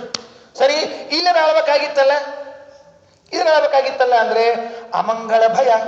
ನಾ ಹತ್ತದ್ದು ನೋಡಿ ಉಳಿದವ್ರಿಗೆ ಏನಾರ ಆಗಿಬಿಟ್ರೆ, ನಾ ಹತ್ತದ್ದು ನೋಡಿ ಉಳಿದವ್ರಿಗೆ ಏನಾದರೂ ಆಗಿಬಿಟ್ರೆ, ನೋಡ್ರಿ ನಿಡಿಯೂರಿನಲ್ಲಿ ಯಾಕೆ ಅಳ್ಳಿಲ್ಲ ಅಂದ್ರೆ ಅಮಂಗಳ ಶಂಕೆಯಿಂದ, ಉಡುಪಿಯಲ್ಲಿ ಯಾಕೆ ಅಳ್ಳಿಲ್ಲ ಅಂದ್ರೆ ಅಮಂಗಳ ಭಯದಿಂದ. ಒಂದ್ ಕಡೆಗೆ ಶಂಕಾ, ಒಂದ್ ಕಡೆಗೆ ಭಯ, ಆದ್ರಿಂದ ಅಳ್ಳಿಲ್ಲ ಅಂತ ಅರ್ಥ ಮಾಡಿಕೊಳ್ಳ್ರಿ. ಹಾಗಾಗಿ ಎಲ್ಲಿತ್ತು ಕಣ್ಣೀರು ಅಂದ್ರೆ ಕಣ್ಣಿನ ತುದಿ ಬಂದಿತ್ತಂತ. ಭಾರವಿ ಅಂತ ಒಬ್ಬ ಕವಿ ಇದ್ದಾನೆ, ಕಿರಾತಾರ್ಜುನಿ ಅಂತ ಒಂದು ಗ್ರಂಥ ಬರೆದಿದ್ದಾನೆ. ಅವ ಒಂದು ಸೀನ್ ಕ್ರಿಯೇಟ್ ಮಾಡ್ತಾನೆ, ತುಂಬಾ ಚಂದಾಗಿ ಸೀನ್ ಕ್ರಿಯೇಟ್ ಮಾಡಿತ್ತು. ಅರ್ಜುನ ಈ ಪಾಶುಪತಾಸ್ತ್ರ ಪಡಿಬೇಕು ಅಂತ ಹೇಳಿ ಇಂದ್ರಕೀಲ ಪರ್ವತಕ್ಕೆ ಹೊರಟನಂತ. ಕಾಡಿನಲ್ಲಿ ಇದ್ದವು, ವನವಾಸದಲ್ಲಿ ಇದ್ರು, ಇಂದ್ರಕೀಲ ಪರ್ವತಕ್ಕೆ ಹೊರಟಿದ್ದ. ಹೊರಟಾಗ ಎಲ್ಲರೂ ಬೀಳ್ಕೊಳ್ಳಿಕ್ಕೆ ಬಂದ್ರು ಅವ್ನಿಗೆ, ಅರ್ಜುನಿಗೆ. ಧರ್ಮರಾಜ ಹಿಂಗ್ ಟಾಟಾ ಮಾಡಿದ, ಭೀಮ ಟಾಟಾ ಮಾಡಿದ, ಹಿಂಗ್ ಟಾಟಾ ಮಾಡ್ತಿರ್ತಾರ ನೋಡ್ರಿ. ಯಾಕೆ ಹೇಳ್ರಿ? ಬರಬ್ಯಾಡ್ರಿ, ಮತ್ ಬಂದ್ಗಿಂದೀರಿ, ಬರಬ್ಯಾಡ್ರಿ, ನಾವೇ ತಿಳ್ಕೋತೀವಿ ಪಾಪ. ಹಸ್ತಲಾಘವ ಮಾಡ್ಲಿಕ್ಕೆ ಟಾಟಾ ಮಾಡ್ಲಿಕ್ಕೆ ಸಂತೋಷ, ಅವ್ರು ಹೇಳ್ತಿರ್ತಾರೆ ಮತ್ ಬಂದ್ಗಿಂದೀರ್ ಮನೆಗೆ, ಬರಬ್ಯಾಡ್ರಿ ಬರಬ್ಯಾಡ್ರಿ. ನಮ್ಮಲ್ಲಿ ಅತಿ ಸತ್ಕಾರ ಮಾಡೋ ಕ್ರಮ ಅದರಿ. ಯಾರು ಬಂದ್ರೆ ಬರ್ಬೇಕಾದ್ರೆ ಮೊದ್ಲು ಅವ್ರ ಮುಂದೆ ಕರ್ಕೊಂಡು ಹೋಗಿ ಹಿಂದೆ ಹೋಗ್ಬೇಕಂತ, ಹೋಗ್ಬೇಕಾದ್ರೆ ಮೊದ್ಲು ಅವ್ರನ್ನ ಹೊರಗೆ ಹಾಕಿ ಹಿಂದೆ ಬರ್ಬೇಕಂತ. ಅರ್ಥಾತಿಲ್ಲ ಏನಂತೇಳಿ ಅದಕ್ಕೆ ಟಾಟಾ ಮಾಡ್ಲಿಕ್ಕೆ ಪಾಪ. ಅಲ್ಲಿ ಹಂಗೆ ಇದ್ದಿದ್ದಿಲ್ಲ, ಸುಮ್ಮನೆ ತಮಾಷೆ ಹೇಳಿದೆ. ಆ ಭೀಮಾರ್ಜುನರು ಕೈ ಮಾಡ್ತಾ ಇದ್ರೆ ಹಿಂದೆ ನಿಂತ ಹೆಂಡತಿ ದ್ರೌಪದಿ, ಆ ದ್ರೌಪದಿ ಏನು ಹಿಂದೆ ನಿಂತಿದ್ದಾಳಲ್ಲ ಪಾಂಚಾಲಿ, ಗಂಡನ ವಿರಹ ಅವಳಿಗೆ. ಈ ಕಿರಾತಾರ್ಜುನೀಯದಲ್ಲಿ ಒಂದು ಸೀನ್ ಕ್ರಿಯೇಟ್ ಮಾಡ್ತಾನೆ ಭಾರವಿ. ಗಂಡ ಹೊರಟಾಗ ಹೆಂಡತಿಗೆ ದುಃಖ ಆಗತ್ತೆ ಸಹಜವಾಗಿ. ಆ ದುಃಖ ಆದಾಗ ಕಣ್ಣೀರು ಬಂದ್ಬಿಡುತ್ತೆ ಅವಳಿಗೆ, ದ್ರೌಪದಿಗೆ. ಪಾಂಚಾಲಿಯ ಕಣ್ಣಲ್ಲಿ ಕಣ್ಣಂಚಿನಲ್ಲಿ ನೀರು ಹತ್ಬಿಟ್ರೆ ಅಮಂಗಲ. ಯಾಕೆ? ಗಂಡ ಊರಿಗೆ ಹೊರಟಿದ್ದಾನೆ, ಏನೋ ಸಾಧಿಸ್ಕೊಂಡು ಬರ್ಲಿಕ್ಕೆ ಹೊರಟಿದ್ದಾನೆ. ಅವನು ಹೊರಟಾಗ ಕಣ್ಣೀರು ಹಾಕಿದ್ರೆ ಅರ್ಜುನ ನೋಡ್ತಾ ಇದ್ದಾನೆ, ಅಯ್ಯೋ ಹತ್ತು ಬಿಟ್ಲಲ್ಲ ಅಮಂಗಳ ಅಂತ ತಿಳಿದ್ಬಿಟ್ರೆ ಕಷ್ಟ. ಸುಮ್ಮನೆ ಕೂತು ಬಿಟ್ರೆ ಏನಾಗಿಲ್ಲ ನೋಡಕ್ಕೆ. ನಾವು ಊರಿಗೆ ಹೋದ್ರು ಅಷ್ಟು ಇದ್ರು ಅಷ್ಟು. ಕೆಲವು ಹಿಂಗೆ ಮಾತಾಡ್ತಾರೆ, ಅವ್ರಿಗೆ ದುಃಖ ಇರ್ತದೆ ಪಾಪ ಹೆಣ್ಮಕ್ಳಿಗೆ. ಕೆಲವರು ತೋರಿಸ್ಕೊಳ್ಳಿ ಬರ್ತಿರೋದಿಲ್ಲ, ಕೆಲವರಿಗೆ ಸ್ವಾಭಾವಿಕವಾಗಿ ತೋರಿಸ್ಕೊಳ್ಳಿ ಬರ್ತಿರೋದಿಲ್ಲ, ಒಳಗೆ ದುಃಖ ಪಡ್ತಿರ್ತಾರೆ. ದುಃಖವೇ ಪಟ್ಟಿಲ್ಲ ಅಂತ ಆಗ್ಬಿಡ್ತದೆ. ಆ ಒಳಗೆ ನುಂಗೋದು ಕಷ್ಟ, ಹೊರಗೆ ಹಾಕೋದು ಕಷ್ಟ. ಆದರೆ ದ್ರೌಪದಿ ದೇವಿಯ ಕಣ್ಣಂಚಿನಲ್ಲಿ ನೀರು ಬಂತು. ಹೇಗಿತ್ತು ಅಂತ ಕೇಳಿದ್ರೆ ಕಿರಾತಾರ್ಜುನೀಯದಲ್ಲಿ ಭಾರಿ ವರ್ಣನೆ ಮಾಡ್ತಾನೆ.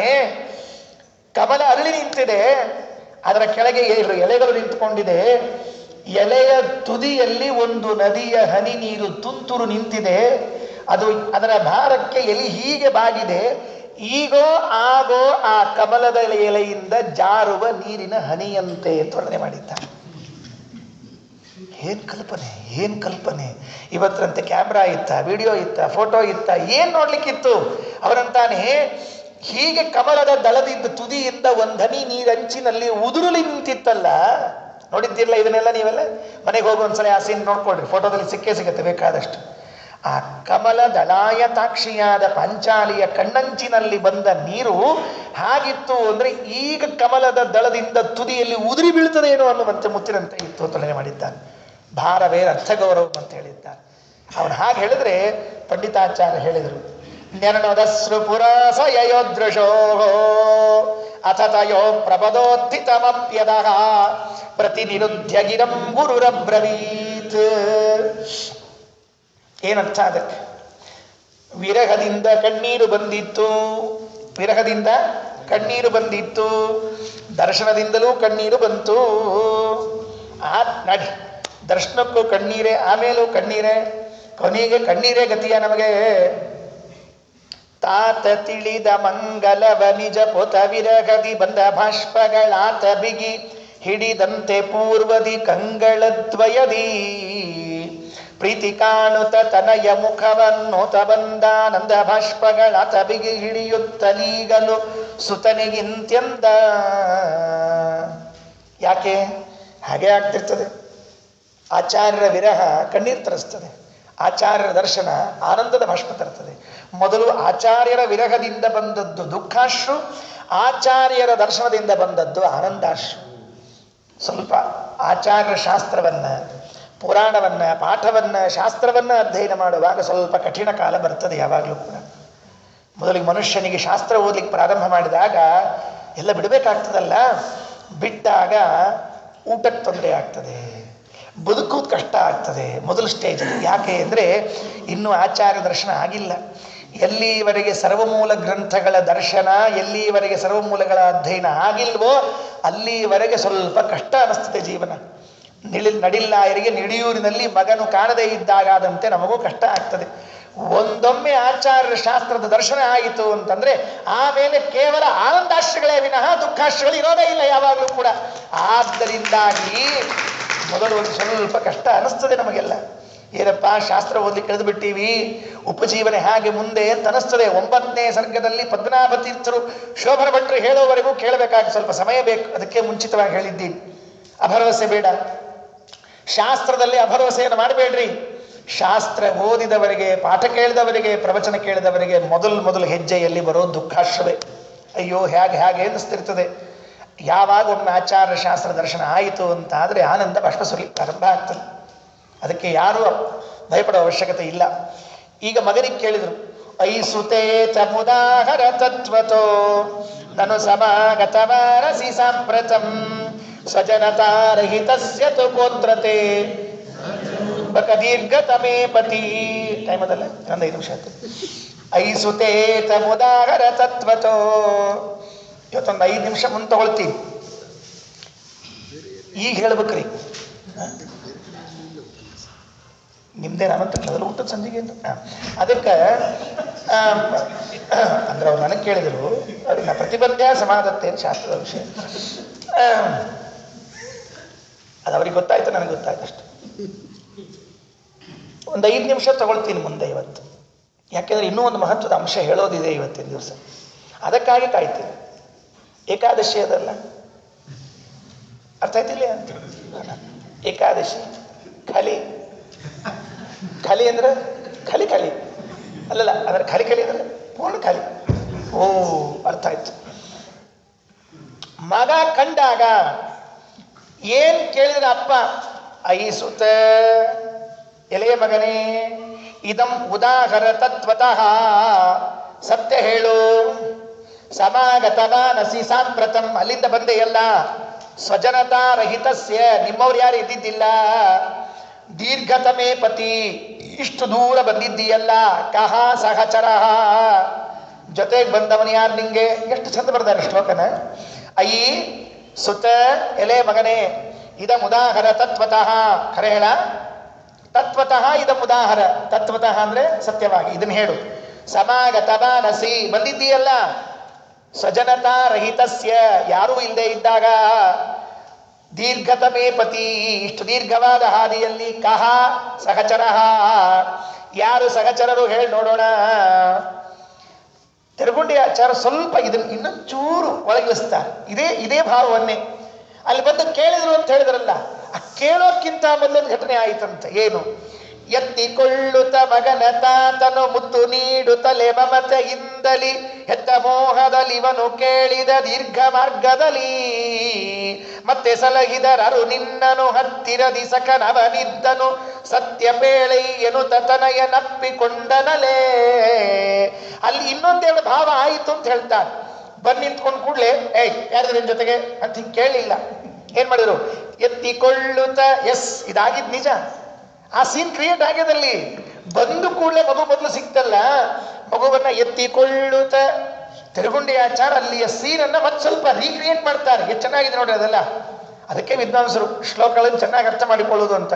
ಹೋದ್ರು, ನಡಿಲ್ನಾಯರು ಮಗನನ್ನ ಕೇಳಿದ್ರು, ಮಗನ್ ಕಂಡ್ರು, ಕರೆಕ್ಟು. ಕಂಡು ಕೇಳುವುದರ ಮಧ್ಯದಲ್ಲಿ ಏನ್ ದೃಶ್ಯ ಆಗಿರ್ತದಲ್ಲ ಅದನ್ನು ಊಹಿಸಿಕೊಳ್ಳ್ರಿ, ಬಿಟ್ಟರು ನಮಗೆ ಊಹೆ ಮಾಡೋರಿಗೆ. ಎತ್ತಿಕೊಳ್ಳುತ್ತ ಮಗನ ತಾತ ಮುತ್ತು ನೀಡುತ್ತಲೇ, ಮುತ್ತು ನೀಡುವುದಿಲ್ಲ ಮಗನ ಎತ್ಕೊಂಡು, ನಾವು ಮಕ್ಕಳನ್ನ ಎತ್ಕೊಂಡು ಮುದ್ದಾಡೋದಿಲ್ವಾ? ಮುದ್ದಾಡಿ ಮಮತೆಯಲ್ಲಿ ಯಾಕಿಷ್ಟು ಮುದ್ದಾಡಿದ್ರು ಎತ್ಕೊಂಡ್ರು ಅಂದ್ರೆ ಹೆತ್ತ ಮೋಹದಲ್ಲಿ ಇವನು, ಹೆತ್ತ ಹೆತ್ತ ಮೋಹದಲ್ಲಿವನು. ಹಂಗಾಗ್ತದ್ರಿ. ಭಾರತ ಓದೋಕ್ಕಿಂತ ಕುಮಾರವ್ಯಾಸ ಭಾರತ ಓದಿದ್ರೆ ಸ್ವಲ್ಪ ಹಂಗ ಅನಿಸ್ತಿರ್ತದೆ ನಮ್ಗೆ ಯಾವಾಗಲೂ. ಖರೇನ ಆಶ್ಚರ್ಯ. ಮತ್ತೆ ಮಹಾಭಾರತ ಓದಿದಾಗ ನಮಗೊಂದೇನು ಭಾವ ಇರ್ತಲ್ಲ, ಕುಮಾರವ್ಯಾಸ ಭಾರತ ಓದಿದಾಗ ಇನ್ನೊಂದು ಹೊಸನೇ ಬರ್ತಿರ್ತದೆ ಪ್ರಪಂಚದಲ್ಲಿ. ಅದು ಅವರ ಕವಿಗಳ ಒಂದು ಅಂತರ್ದೃಷ್ಟಿ. ಅದು ಅಂತರ್ದೃಷ್ಟಿ, ನಮಗನಿಸೋದಿಲ್ಲ ಅದು. ಹಾಗೆ ನಮ್ಮ ತರಗುಂಡಿ ಆಚಾರ ಅಂತರ್ದೃಷ್ಟಿ ಬಹಳ ಚೆನ್ನಾಗಿದೆ. ಎತ್ತಿಕೊಂಡ್ರಲ್ಲ, ಯಾಕೆ ಎತ್ತಿಕೊಂಡು ಮುದ್ದಾಡಿದ್ರು? ಹೆತ್ತ ಮೋಹದಲ್ಲಿ. ಹೆತ್ತದ ಮೋಹ ಇತ್ತಲ್ಲ, ಎಷ್ಟು ಚೆನ್ನಾಗಿದೆ, ನಂಗೆ ಆನಂದ ಆಯ್ತದೆ ಹೋದಾಗ. ಎತ್ತಿಕೊಳ್ಳುತ್ತ ಮಗನ ತಾತನು ಮುತ್ತು ನೀಡುತ್ತಲೆ ಮಮತೆಯಿಂದಲಿ ಹೆತ್ತ ಮೋಹದಲ್ಲಿ ಇವನು ಕೇಳಿದ. ಹೆತ್ತ ಮೋಹದಿಂದ ಕೇಳಿದ್ದಂತೆ ದೀರ್ಘ ಮಾರ್ಗದಲ್ಲಿ. ಮತ್ತೆ ಸಲಹಿದರಾರು ನಿನ್ನನು ಹತ್ತಿರದಿ ಸಖನವನಿದ್ದನು. ಹತ್ತಿರದಿ ಸಖನವನಿದ್ದನು ಸತ್ಯ ಪೇಳೈ ಎನ್ನುತ್ತ ತನಯನ್ ಅಪ್ಪಿಕೊಂಡನಲೇ. ಯಾರಿದ್ರು ಹೇಳಿ ನಿನ್ ಜೊತೆಗೆ ಅಂತ ಕೇಳಿ ಅಪ್ಪಿಕೊಂಡ್ರು ಅನ್ನುವಂತಹ ಭಾವವನ್ನು ತಂದಿದ್ದಾರೆ. ಸ್ವಜನತಾರಹಿತಸ್ಯ, ಯಾರೂ ನಿನ್ನವರು ಇದ್ದಿದ್ದಿಲ್ಲ. ದೀರ್ಘತಮೇ ಪತಿ, ಇಷ್ಟು ದೊಡ್ಡ ಹಾದಿಯಲ್ಲಿ ನಿಂಗೆ ಯಾರು ಬಂದ್ರು ಜೊತೆಗೆ ಕೂಸೆ ಅಂತ ಕೇಳಿದಾಗ ಉತ್ತರ ಹೇಳಿದ್ನಂತೆ. ಒಂದೇ ಮಾತು ಉತ್ತರ. ಈ ಉತ್ತರ 12ನೇ ಪದ್ಯದಲ್ಲಿ ಇದ್ದ ಉತ್ತರ ಬಹಳ ಚೆನ್ನಾಗಿದೆ. ಹೀಗವರು ಉತ್ತರ ಹೇಳಬಹುದು ಅಂತ ಅನ್ಕೊಂಡೇ ಇರಲಿಲ್ಲ. ನಡಿಲ್ಲಾಯರು ಅಕ್ಸೆಪ್ಟ್ ಮಾಡಿ ಹೀಗೆ ಬರ್ತದೆ ಅಂತ ಅನ್ಕೊಂಡಿರ್ಲಿಲ್ಲ ಅವರು. ಹೀಗಾಗಬಹುದಾ? ಕೆಲವರು ಉತ್ತರ ಕೇಳಿದ್ರೆ ಹಿಂಗೆ ಉತ್ತರ ಅಡ್ನಾಡಿ ಉತ್ತರ ಹೇಳ್ತಿರ್ತಾರೆ ಕೆಲವರೆಲ್ಲ. ಕೆಲವರು ಉತ್ತರ ಕೇಳಿದರೆ ಪ್ರಶ್ನೆಗೆ ಒಡ್ನಾಡಿ ಉತ್ತರ, ಅಥವಾ ಕೆಲವ್ರು ಲೆಕ್ಕ ಕ್ಯಾಲ್ಕುಲೇಟೆಡ್ ಆದ ಉತ್ತರ ಅದು. ಕೆಲವ್ರಿಗೆ ಹಿಂಗೆ ಹೇಳ್ತಾನೆ, ಹಿಂಗೆ ಹೇಳ್ತಾನೆ, ಕೆಲವು ಅಲ್ಲ. ಇದು ವಿಚಿತ್ರವಾದ ಉತ್ತರ. ಇದು ಪ್ರಾಯ ಪ್ರಶ್ನೆಗೆ ಉತ್ತರ ಅಂತ ತಿಳ್ಕೊಂಡಿದ್ದೀವಿ ನಾವೆಲ್ಲ. ವಾದಿರಾಜ ಶ್ರೀಚರಣರು ಪ್ರಶ್ನೆಗೆ ಪ್ರಶ್ನೆಯೂ ಉತ್ತರ ಆಗಬಹುದು ಅಂತ ತಿಳಿಸಿಕೊಟ್ಟಿದ್ದಾರೆ. ಇವೆಲ್ಲ ನಮ್ಮ ಜ್ಞಾನಿ ಪರಂಪರೆಯಲ್ಲಿ ತಿಳಿಬೇಕಾದಂತೆ. ಒಂದು ಪ್ರಶ್ನೆ ಮಾಡಿದರೆ ಅದಕ್ಕೆ ಯಾರಾದ್ರೂ ಆನ್ಸರ್ ಮಾಡ್ತಿರ್ತಾರೆ, ಹೌದಲ್ಲ? ಆದರೆ ವಾದಿರಾಜ ಶ್ರೀಚರಣರು ಹೇಳಿದರು, ಒಂದು ಪ್ರಶ್ನೆಗೆ ಆನ್ಸರ್ ಮಾಡಬೇಡ್ರಿ, ಇನ್ನೊಂದು ಪ್ರಶ್ನೆ ಮಾಡಿದ್ರೆ ಉತ್ತರ ಆಗ್ತದೆ ಅಂತ ಹೇಳಿದರು. ಇಷ್ಟು ದೊಡ್ಡ ವಿಚಾರ ನಮ್ಮ ತಲೆಯಲ್ಲಿ ಇಲ್ಲೇ ಇಲ್ರಿ. ಅದು ಎಲ್ಲಿ ಏನು ಅಂತ ಈಗ ಹೇಳೋದಿಲ್ಲ, ಈ ಪ್ರಸಂಗ ಇಲ್ಲ, ಅದರಿಂದ ಸುಮ್ಮನೆ ಇರ್ತೀನಿ. ಲಕ್ಷ್ಮೀ ಶೋಭಾನ ಓದ್ಕೊಂಡವ್ರು ಗೊತ್ತಾಗತ್ತೆ. ದೇವರ್ಷಿ ವಿಪ್ರರ ಕೊಂದು ತೀವಿದ್ದು ತನ್ನ ಉದರದೊಳಗೆ ಇಟ್ಟವಾಗೆ ಭಾವಜ್ಞರೆಂಬುವರು ಆಗಾಲದಲೆಯ ಮೇಲೆ ಶಿವನ ಲಿಂಗವ ನಿಲ್ಲಿಸುವರೆ. ಎರಡು ಕ್ವಶನ್ ರೀ. ತೀವಿದ್ದ ಹರಿಗೆ ದುರಿತವ ಕ್ವಶನ್ ಮಾರ್ಕು, ಶಿವನ ಲಿಂಗವ ನಿಲ್ಲಿಸುವರೆ ಕ್ವಶನ್ ಮಾರ್ಕ್. ಒಂದು ಪ್ರಶ್ನೆ ಕೇಳಿದ್ರೆ ಮತ್ತೊಂದು ಪ್ರಶ್ನೆ ಕೇಳಿ ಕೂತ್ಬಿಟ್ರಂತ ರಾಜರು, ಮುಗಿದ ಕೆಲಸ. ಹಾಗಿಲ್ಲಿ ಅಪ್ಪ ಕೇಳಿದ ಪ್ರಶ್ನೆಗೆ ಯಾರು ನಿಂಗೆ ಸಹಾಯಕ್ಕಿದ್ರು ಅಂದರೆ ಇನ್ಯಾರು ಇರ್ತಾರನ್ನ ಸಹಾಯಕ ಅಂತ ನಮ್ಮ ಮಗ. ಪ್ರಶ್ನೆಗೆ ಪ್ರಶ್ನೆ ಉತ್ತರ ಹಿಂಗೆ ಕೇಳ್ಬೇಕು, ಹಿಂಗೆ ಹೇಳ್ಬೇಕು. ಜನಕವಾಚ ಮಿಮಾಮವಧಾರಯನ್ ಕಲಮುದಾಹರದಂಬುರುಹಿ ಕ್ಷಣ ಸ್ವಪದಮಾ ವ್ರಜತೋ ವ್ರಜತೋಪ್ಯತೋ ನನು ಸಖಾ ಮಮ ಕಾರಣಗೋ ವಿಭುಃ ತದಿತರ ಯತನತ್ತು ಯದಾಗಮಂ ಕೃತನತಿ ಖಲು ತತ್ರ ಹರಿಸ್ಸಖಾ ಅಹಮಿಹಾಪಿ ಮಹೇಂದ್ರ ದಿಗಾಲಯಂ ಪ್ರಣತಮಾನುತಯಾವದೀಶ್ವರಂ ಅಪಿ ತತೋಹಮುಪೇತ್ಯ ಸಹಾಮುನಾ ಭಗವತೇತ್ರ ಸತೆ ಪ್ರಣತಿಂ ವ್ಯಧಾಂ. ಈ 2.5 ಶ್ಲೋಕದಲ್ಲಿ ಒಂದು ಉತ್ತರ. ಒಂದೇ ಶ್ಲೋಕದಲ್ಲಿ ಉತ್ತರ ಇಲ್ಲ, 2.5 ಶ್ಲೋಕದಲ್ಲಿ ಉತ್ತರ ಇದೆ. ಉತ್ತರ ಹೇಳ್ಬಿಡ್ತೀನಿ, ಆಮೇಲೆ ಶ್ಲೋಕಾರ್ಥ ಹೇಳ್ಬಿಡ್ತೀನಿ. ಉತ್ತರ ಮೊದಲು ಕ್ಯೂರಿಯಾಸಿಟಿ ಇರ್ತದೆ. ಯಾರ್ರೀ ಆಚಾರ, ಯಾರ ಜೊತೆಗಿದ್ರು, ಎಷ್ಟು ಚಂದ ಉತ್ತರ ಕೊಟ್ಟಿದ್ದಾರೆ ಗೊತ್ತಾ? ಶಬ್ದಾರ್ಥ ಆಮೇಲೆ ಮಾಡ್ಕೊಳ್ರಿ, ಮೊದಲು ಉತ್ತರ ತಿಳಿದು ಬಿಡ್ರಿ. ಏನು ಹೇಳಿದರು? ಅಪ್ಪ ನನ್ನ ಜೊತೆಗೆ ಯಾರಿದ್ರು ಅಂತ ಕೇಳಿದೆ, ಎಲ್ಲ ಹೇಳ್ತೀನಿ ಕೇಳು ಅಂದರು. ಯಾರು? ನನು ಸಖಾ ಮಮ ಕಾನನ ಗೋ ವಿಭುಃ. ನನ್ನ ಗೆಳೆಯ ಇದ್ದ. ಯಾರೋ ನಿನ್ನ ಗೆಳೆಯ? ನಡಿಲ್ಲಾಯರಿ ಗಾಬರಿ. ಅನಂತಾಸನ ಮಠದಲ್ಲಿ ಎಲ್ಲೂ ಯಾರೂ ಸಖ ಕಾಣಿಸ್ವಲ್ರು. ಇರೋದು 3 ವರ್ಷ. 3 ವರ್ಷಕ್ಕೂ ಫ್ರೆಂಡ್ ಇರ್ತಾರ? ಈ 3 ವರ್ಷ ಹುಡುಗರು ಕರ್ಕೊಂಬಂದು ಹೇಳ್ತಿರ್ತಾರೆ ಮನೆಗೆ, ಅಪ್ಪ ಇವ ನಮ್ಮ ಫ್ರೆಂಡ್ ಅಂತ. ಅಪ್ಪಗೆ ಫ್ರೆಂಡ್ ಇರಂಗಿಲ್ಲ. ಇದಪ್ಪ ಈಗ ಹುಡುಕ್ತಿರ್ತದೆ ಫ್ರೆಂಡ್, ಫೇಸ್ಬುಕ್ ಒಳಗೆ ಫ್ರೆಂಡ್ ಯಾರು ಮಾಡ್ಕೊಳ್ಳಿ ಅಂತ ತಿಳ್ಕೊಂಡು. ಅದಕ್ಕೆ 3 ವರ್ಷಕ್ಕೆ ಫ್ರೆಂಡ್ ಬಂದ್ಬಿಟ್ಟಿರ್ತದೆ ತಿರುಗಿ. ನಿಂಗೆ ಯಾರೋ ಫ್ರೆಂಡು, ನಿನ್ನ ಜೊತೆಗೆ ಯಾರಿದ್ರು ಅಂತ ಕೇಳಿದೆಯಲ್ಲ, ಫ್ರೆಂಡ್ ಇದ್ದ. ಯಾರು? ನನು ಸಖಾ ಮಮ ಕಾನನ ಗೋ ವಿಭುಃ. ಆ ಕಾಲಂಗಿ ದೇವಸ್ಥಾನ ಕೊಡೆಯೂರಿನಲ್ಲಿ ಇದ್ದ ಶಂಕರನಾರಾಯಣ ಇದ್ನಲ್ಲ, ಅವ ನನ್ನ ಗೆಳೆಯ, ಅವನೇ ಜೊತೆಗಿದ್ದ. ಏನು ಉತ್ತರ ರೀ? ಎಲ್ಲಿಂದ ಎಲ್ಲಿವರೆಗೆ? ಎಷ್ಟು ಚೆನ್ನಾಗಿದೆ ಗೊತ್ತಾ? ಅಪ್ಪ, ನಾ ಯಾವಾಗ ನಿಡಿಯೂರಿನಿಂದ ಹೊರಟ್ನಲ್ಲ, ಕಾನಂಗಿಗೆ ಹೋಗಬೇಕು, ಕೊಡಗೂರಿನ ದೇವಸ್ಥಾನಕ್ಕೆ ಹೋಗಬೇಕು ಅಂತ ಸಂಕಲ್ಪ ಮಾಡಿದ ಕ್ಷಣಕ್ಕೆ ನನ್ನ ಜೊತೆ ನಿಂತ್ಕೊಂಡಿದ್ದ ದೇವರು. ಅಲ್ಲಿಂದ ನಾನು ಅಲ್ಲಿಗೆ ಹೋದಲ್ಲ, ಜೊತೆಗೇ ಬಂದ. ದೇವಸ್ಥಾನ ದರ್ಶನ ಆಯ್ತು, ನಮಸ್ಕಾರ ಆಯಿತು. ಅಲ್ಲಿಂದ ತಿರ್ಗ ನಾನು ಮತ್ತೆ ತಾಳೆಕುಡೆ ಮಹಾಲಿಂಗೇಶ್ವರಕ್ಕೆ ಹೊರಟನಲ್ಲ, ಅಲ್ಲಿವರೆಗೆ ಬಂದು ಮಠದ ಕಟ್ಟಿ ಹಚ್ಚಿ ಹೋಗಿ ಬರ್ತೀನಿ ಅಂತ ಹೊರಟೋದ. ಅಲ್ಲಿ ತಾಳೆಕುಡಿಯಲ್ಲಿ ದೇವರ ದರ್ಶನ ಮಾಡಿಕೊಂಡಲ್ಲ, ಅಲ್ಲಿಂದ ಹೊರಟನಲ್ಲ, ಅಲ್ಲಿಂದ ಅವನು ಹೊರಟಿದ್ದ ತಾಳೆಕುಡೆ ದೇವರು. ಅವನ ಜೊತೆಗೆ ಬಂದು ಈ ಚಂದ್ರಮೌಳೇಶ್ವರ ನಮಸ್ಕಾರ ಮಾಡಿದ್ನಲ್ಲ, ಆ ಚಂದ್ರಮೌಳೇಶ್ವರನ ದೇವಸ್ಥಾನದವರೆಗೆ ಬಿಟ್ಟು ಅವನಲ್ಲಿಂದ ಹೊರಟ. ಚಂದ್ರಮೌಳೇಶ್ವರದಲ್ಲಿ ನಮಸ್ಕಾರ ಮಾಡಿ ಅನಂತಾಸನಕ್ಕೆ ಬಂದಲ್ಲ, ಅವನಲ್ಲಿಂದ ಕರ್ಕೊಂಡ್ಬಂದು ಇಲ್ಲಿಗೆ ಮುಟ್ಟಿಸ್ದ. ಯಾರಿದ್ರು ಅಂತ ಕೇಳಿದೆಯಲ್ಲಪ್ಪ, ಇವರಿದ್ರು ನನ್ನ ಜೊತೆಗೆ. ಇದೇನು ಅನುಸಂಧಾನ? ಯಾರಿಗೆ ಬರ್ತದೆ ಏನು ಅನುಸಂಧಾನ ಇದು? ನಮಗೆ ನೆನಪಿಟ್ಕೊಳ್ರಿ. ನಾವು ಇಲ್ಲಿಂದ ಉಡುಪಿಗೆ ಹೊರಡ್ತೀವಿ ಅಂತ ಸಂಕಲ್ಪ ಮಾಡಿದ್ವಿ ಅಂತ ಇಟ್ಕೊಳ್ರಿ.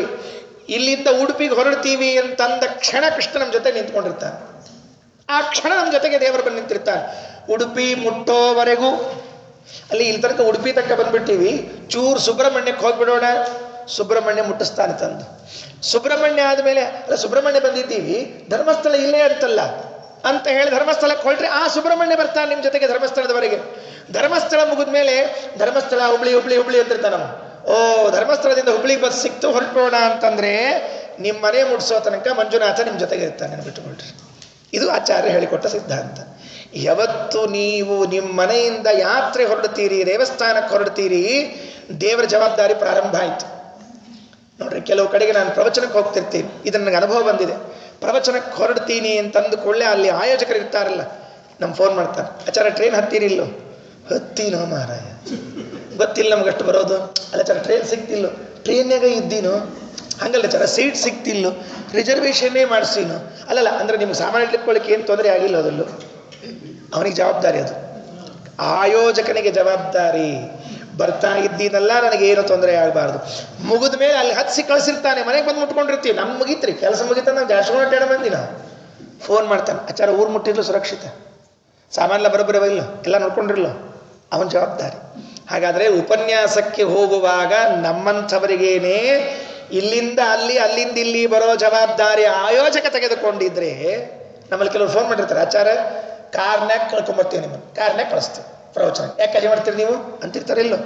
ಹಾಗಾದರೆ ಇಲ್ಲಿದ್ದವರಿಗೆ ನಮಗೇ ಕಾರಲ್ಲಿ ಕರ್ಕೊಂಡ್ಬರ್ತೀವಿ ಅಂತ ಹೇಳೋದಾಗಿದ್ರೆ, ಉಡುಪಿ ಅನಂತಾಸನ ದೇವಾಲಯಕ್ಕೆ ಹೋಗ್ತೀನಿ ಅಂತ ಸಂಕಲ್ಪ ಮಾಡಿದಾಗ ವಾಸುದೇವ ಆ ಅನಂತಾಸನ ಬಾರೋ ಅಂತ ಹೇಳಿ ಅಲ್ಲಿಂದ ಇಲ್ಲಿವರೆಗೆ, ಇಲ್ಲಿಂದ ಅಲ್ಲಿವರೆಗೆ ಮುಟ್ಟಿಸ್ಲಾರ್ದೆ ಇರ್ತಾನ? ಯಾರಿದ್ದಾರೆ? ನಾನು ಸಖಾ ಮಮ ಕಾನನ ಗೋ ವಿಭುಗೋ. ಇದು ನಮ್ಮ ಆಚಾರ್ಯರ ಅನುಸಂಧಾನ, ಇದು ವಾಸುದೇವರ ಅನುಸಂಧಾನ. ಇನ್ಯಾರು ಕಾಯ್ತಾರಪ್ಪ ನಮ್ಮನ್ನ? ಅವನಾವನ ಕಾಯುವ ಅವನಿಯೊಳಗೆ ದೇವದೇವ ಶ್ರೀ ನರಹರಿಯಲ್ಲದೆ ಅವನಾವನ ಕಾಯುವ. ಇನ್ಯಾರು ಕಾಯ್ಬೇಕು ನಮ್ಮನ್ನೆಲ್ಲರ? ನರಹರಿ ಅಲ್ಲದೆ ಇನ್ಯಾರು ಕಾಯ್ತಾರೆ ಹೇಳಿ ನೋಡಂತೆ? ದೇವರೇ ಕಾಯ್ತಾನೆ.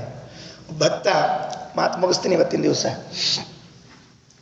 ಒಬ್ಬ ಭಕ್ತ ಇದ್ದಾನೆ. ಆ ಭಕ್ತನಿಗೆ ಶ್ಲೋಕಾರ್ಥವನ್ನು ನಾಳೆ ಹೇಳ್ತೀನಿ, ವಿವರಣೆ ಮಾಡ್ತೀನಿ. ಆ ಭಕ್ತನಿಗೆ ದೇವರು ಭೇಟಿಯಾಗಿದ್ದಂತೆ. ಭೇಟಿಯಾದಾಗ ಭಕ್ತ ಸುಮ್ಮನೆ ದೇವ್ರನ್ನ ಕೇಳಿದ್ನಂತೆ, ದೇವರೇ ನೀ ಯಾವಾಗಲೂ ನನ್ನ ಜೊತೆಗಿರ್ತೀಯ? ಎಸ್, ಯಾವಾಗಲೂ. ಎಸ್ ಯಾರ್, ಯಾವಾಗಲೂ ನಿನ್ನ ಜೊತೆಗಿರ್ತೀನಿ. ಸರಿ ಅಂತ ಇಬ್ಬರು ವಾಕಿಂಗ್ ಹೊರಟಾಗ ಅವ್ರ ಊರೆಲ್ಲ ನದಿ. ಆ ನದಿ ದಂಡೆಯ ಮೇಲೆ ಇಬ್ಬರು ವಾಕಿಂಗ್ ಹೋಗ್ತಾ ಇದ್ರು. ಒಂದು 5-10 ನಿಮಿಷ ದೇವರು ಅವರು ಮಾತಾಡ್ಕೋತ ಹೋದ್ರು. ಇದ್ದಕ್ಕಿದ್ದಂಗೆ ದೇವ್ರಿಗೆ ಕಾಣೆ ಆಗ್ಬಿಟ್ಟ. ಒಂದು 10-15 ನಿಮಿಷ ಆದ್ಮೇಲೆ ಮತ್ತೆ ದೇವ್ರು ಸಿಕ್ಕ. ಅವ ಕೇಳಿದ, ದೇವ್ರ ಯಾವಾಗಲೂ ಜೊತೆಗಿರ್ತಿ ಅಂತ ಹೇಳಿ ಪುಣ್ಯಾತ್ಮ ಇದ್ದಕ್ಕಿದ್ದಂಗೆ ಎಲ್ಲಿ ಹೋಗ್ಬಿಟ್ಟಿದ್ದಿಲ್ಲ ಅಂದ. ದೇವ್ರಂದ, ನಾ ಎಲ್ಲಿ ಹೋಗಿದ್ದೆ ಅಂದರು. ಕಾಣಿಸಿದ್ದಿಲ್ಲಿ, ಎಲ್ಲಿ ಹೋಗ್ಬಿಟ್ಟಿದ್ದೆ, ನಿನಗೆ ಹೆಂಗೆ ಗೊತ್ತಾಯ್ತು ಹೇಳಿ ನಾ ಎಲ್ಲೋ ಹೋಗಿದ್ದೆ ಅಂತ ತಿಳ್ಕೊಂಡು ಇಟ್ಟಿಳಿಯಂಗಿಲ್ಲ ದೇವರನ್ನವ. ಹೇಳ ಮೊದಲು ಅಂದ ದೇವರು, ನೋಡಲ್ಲಿ ಸ್ವಲ್ಪ ನೋಡು ಅಂದವ. ನೋಡಿದಾಗ ಏನಾಗಿತ್ತು ಅಂದರೆ, ಇವರು ನದಿ ದಂಡೆಯ ಮೇಲೆ ಮರುಳಿನ ಮೇಲೆ ಬರ್ತಿದ್ರಲ್ಲ, ಆ ಮರುಳಿನ ಮೇಲೆ ಬರುವಾಗ ಇಬ್ಬರು ಹೆಜ್ಜೆ ಮೂಡಿದ್ವಂತೆ, 4 ಹೆಜ್ಜೆ, ಇವಂದೆರಡು ಅವಂದೆರಡು. ನಡ್ಕೋತ ಬಂದ. ಒಂದು 10 ಹೆಜ್ಜೆ ಆದ್ಮೇಲೆ 2 ಹೆಜ್ಜೆ ಕಾಣಿಸಕ್ಕೆ ಶುರು ಮಾಡಿದ್ವಿ. ಇಲ್ಲ ಹೆಜ್ಜೆ ಹೀಗಿದೆ. ಮತ್ತೆ ಮುಂದೆ ಬಂದ್ಮೇಲೆ ಇಲ್ಲಿ 4 ಹೆಜ್ಜೆ ಕಂಡಿದ್ವಂತ. ಅರ್ಥ ಆಗ್ತಿಲ್ಲ? ಅಲ್ಲಿಂದ ಇಲ್ಲಿ ತನಕ ಬಂದು ಇಲ್ಲಿ ಎಲ್ಲೋ ಹೋಗಿದ್ದಿ, ಮತ್ತಿಲ್ಲಿ ಬಂದು ನೀನು ಇಲ್ಲೊಂದು 4 ಹೆಜ್ಜೆ, ಅಲ್ಲಿ 2 ಹೆಜ್ಜೆ, ಅಲ್ಲಿ 4 ಹೆಜ್ಜೆ, ಅಂದ್ರೆ ನೀನು ನಡುವೆ ಎಲ್ಲೋ ಹೋಗಿದ್ದಿ ಅಂತ ಅರ್ಥಿಲ್ಲೋ ಅಂದ. ದೇವರೊಂದು ಬಿಟ್ಟರಿ ಅವ್ರಿಗೆ ಫಡ್ ಅಂತ, ಪಾಪಿ ಅಂದ. ಏನು ಆ ಹೆಜ್ಜೆ ಎರಡು ಹೆಜ್ಜೆ ಕಂಡವಲ್ಲ ಅದು ಯಾರು ಅಂತ ತಿಳ್ಕೊಂಡಿ ಅಂದ. ನನ್ನವು ಅಂದವ. ಹಾ ನಮ್ಗೆ ಗಾಬರಿ ಆಯ್ತು. ನಂದಲ್ವ ನಿಂದಲ್ಲೋ ನನ್ನ ಹೆಜ್ಜೆ ಅಂದ. ಹೊಗ ಅಂತ ಏನಂತಿ? ಅಲ್ಲಿಂದ ಇಲ್ಲಿ ಬರುವಾಗ ನಿನಗೇನು ಕಷ್ಟ ಇದ್ದಿದ್ದಿಲ್ಲ, ಜೊತೆ ಇಡಿಸ್ಕೊಂಡು ನಡ್ಸ್ಕೊಂಡು ಕರ್ಕೊಂಡ್ ಬರ್ತಿದ್ದೆ. ಇಲ್ಲಿಗೆ ಬಂದಾಗ ನಿನಗೆ ಕಷ್ಟಗಳು ಸಹನ ಮಾಡ್ಲಿಕ್ಕೆ ಆಗೋದಿಲ್ಲ ಅಂತ ಅರ್ಥ ಆಯಿತು. ನಾನೇ ಎತ್ಕೊಂಡ್ಬಿಟ್ಟೆ. ಎತ್ತಿಕೊಂಡು ಕಷ್ಟ ದಾಟೋವರೆಗೆ ದಾಟಿಸಿ ಮುಂದೆ ತೆಳಗಿಳಿಸಿದೆ ನೋಡ್ಕೋ ಅಂತ ಹೇಳಿದ್ನಂತ. ಹೆಂಗ್ ನಂಬಲಿ ಅಂತ ನಾವು ಭಕ್ತ. ಅವನೇ ಇದ್ದರೆ ಹೆಜ್ಜೆ ನೋಡು ಒಳಗೆ ಮೂಡ್ಯಾವ ಅಂದ ದೇವರು. ಹೆಜ್ಜೆ ಭಾರ ಆದರೆ ಒಳಗೆ ಮೂಡ್ತದೆ, ನಿನ್ನ ಎತ್ಕೊಂಡದಕ್ಕೆ ಭಾರ ಆದದಕ್ಕೆ ಮೂಡಿದೆ ಅಂತ ಹೇಳಿದ. ಅದಕ್ಕೆ ದೇವ ರಕ್ಷಣೆ ಮಾಡ್ತಿರ್ತಾನೆ. ಅವನಾವನ ಕಾಯುವ ಅವನಿಯೊಳಗೆ ದೇವದೇವ ಶ್ರೀ ನರಹರಿಯಲ್ಲದೆ ಅವನಾವನ ಕಾಯುವ ದೇವರೇ ನಮಗೆ ರಕ್ಷಕ ಅನ್ನುವಂತಹ ಮೆಸೇಜನ್ನು ಶ್ರೀಮದ್ ಆಚಾರ್ಯರು ಪಾಸಾನ್ ಮಾಡ್ತಾರೆ ಎಂಬುವಲ್ಲಿಗೆ ಶ್ರೀಕೃಷ್ಣ ಅರ್ಪಣಮಸ್ತು. ಅಕ್ಷಯಂ ಕರ್ಮ ಯಸ್ಮಿನ್ ಪರೇ ಸ್ವರ್ಪಿತಂ ಪ್ರಕ್ಷಯಂ ಯಾಂತಿ ದುಃಖ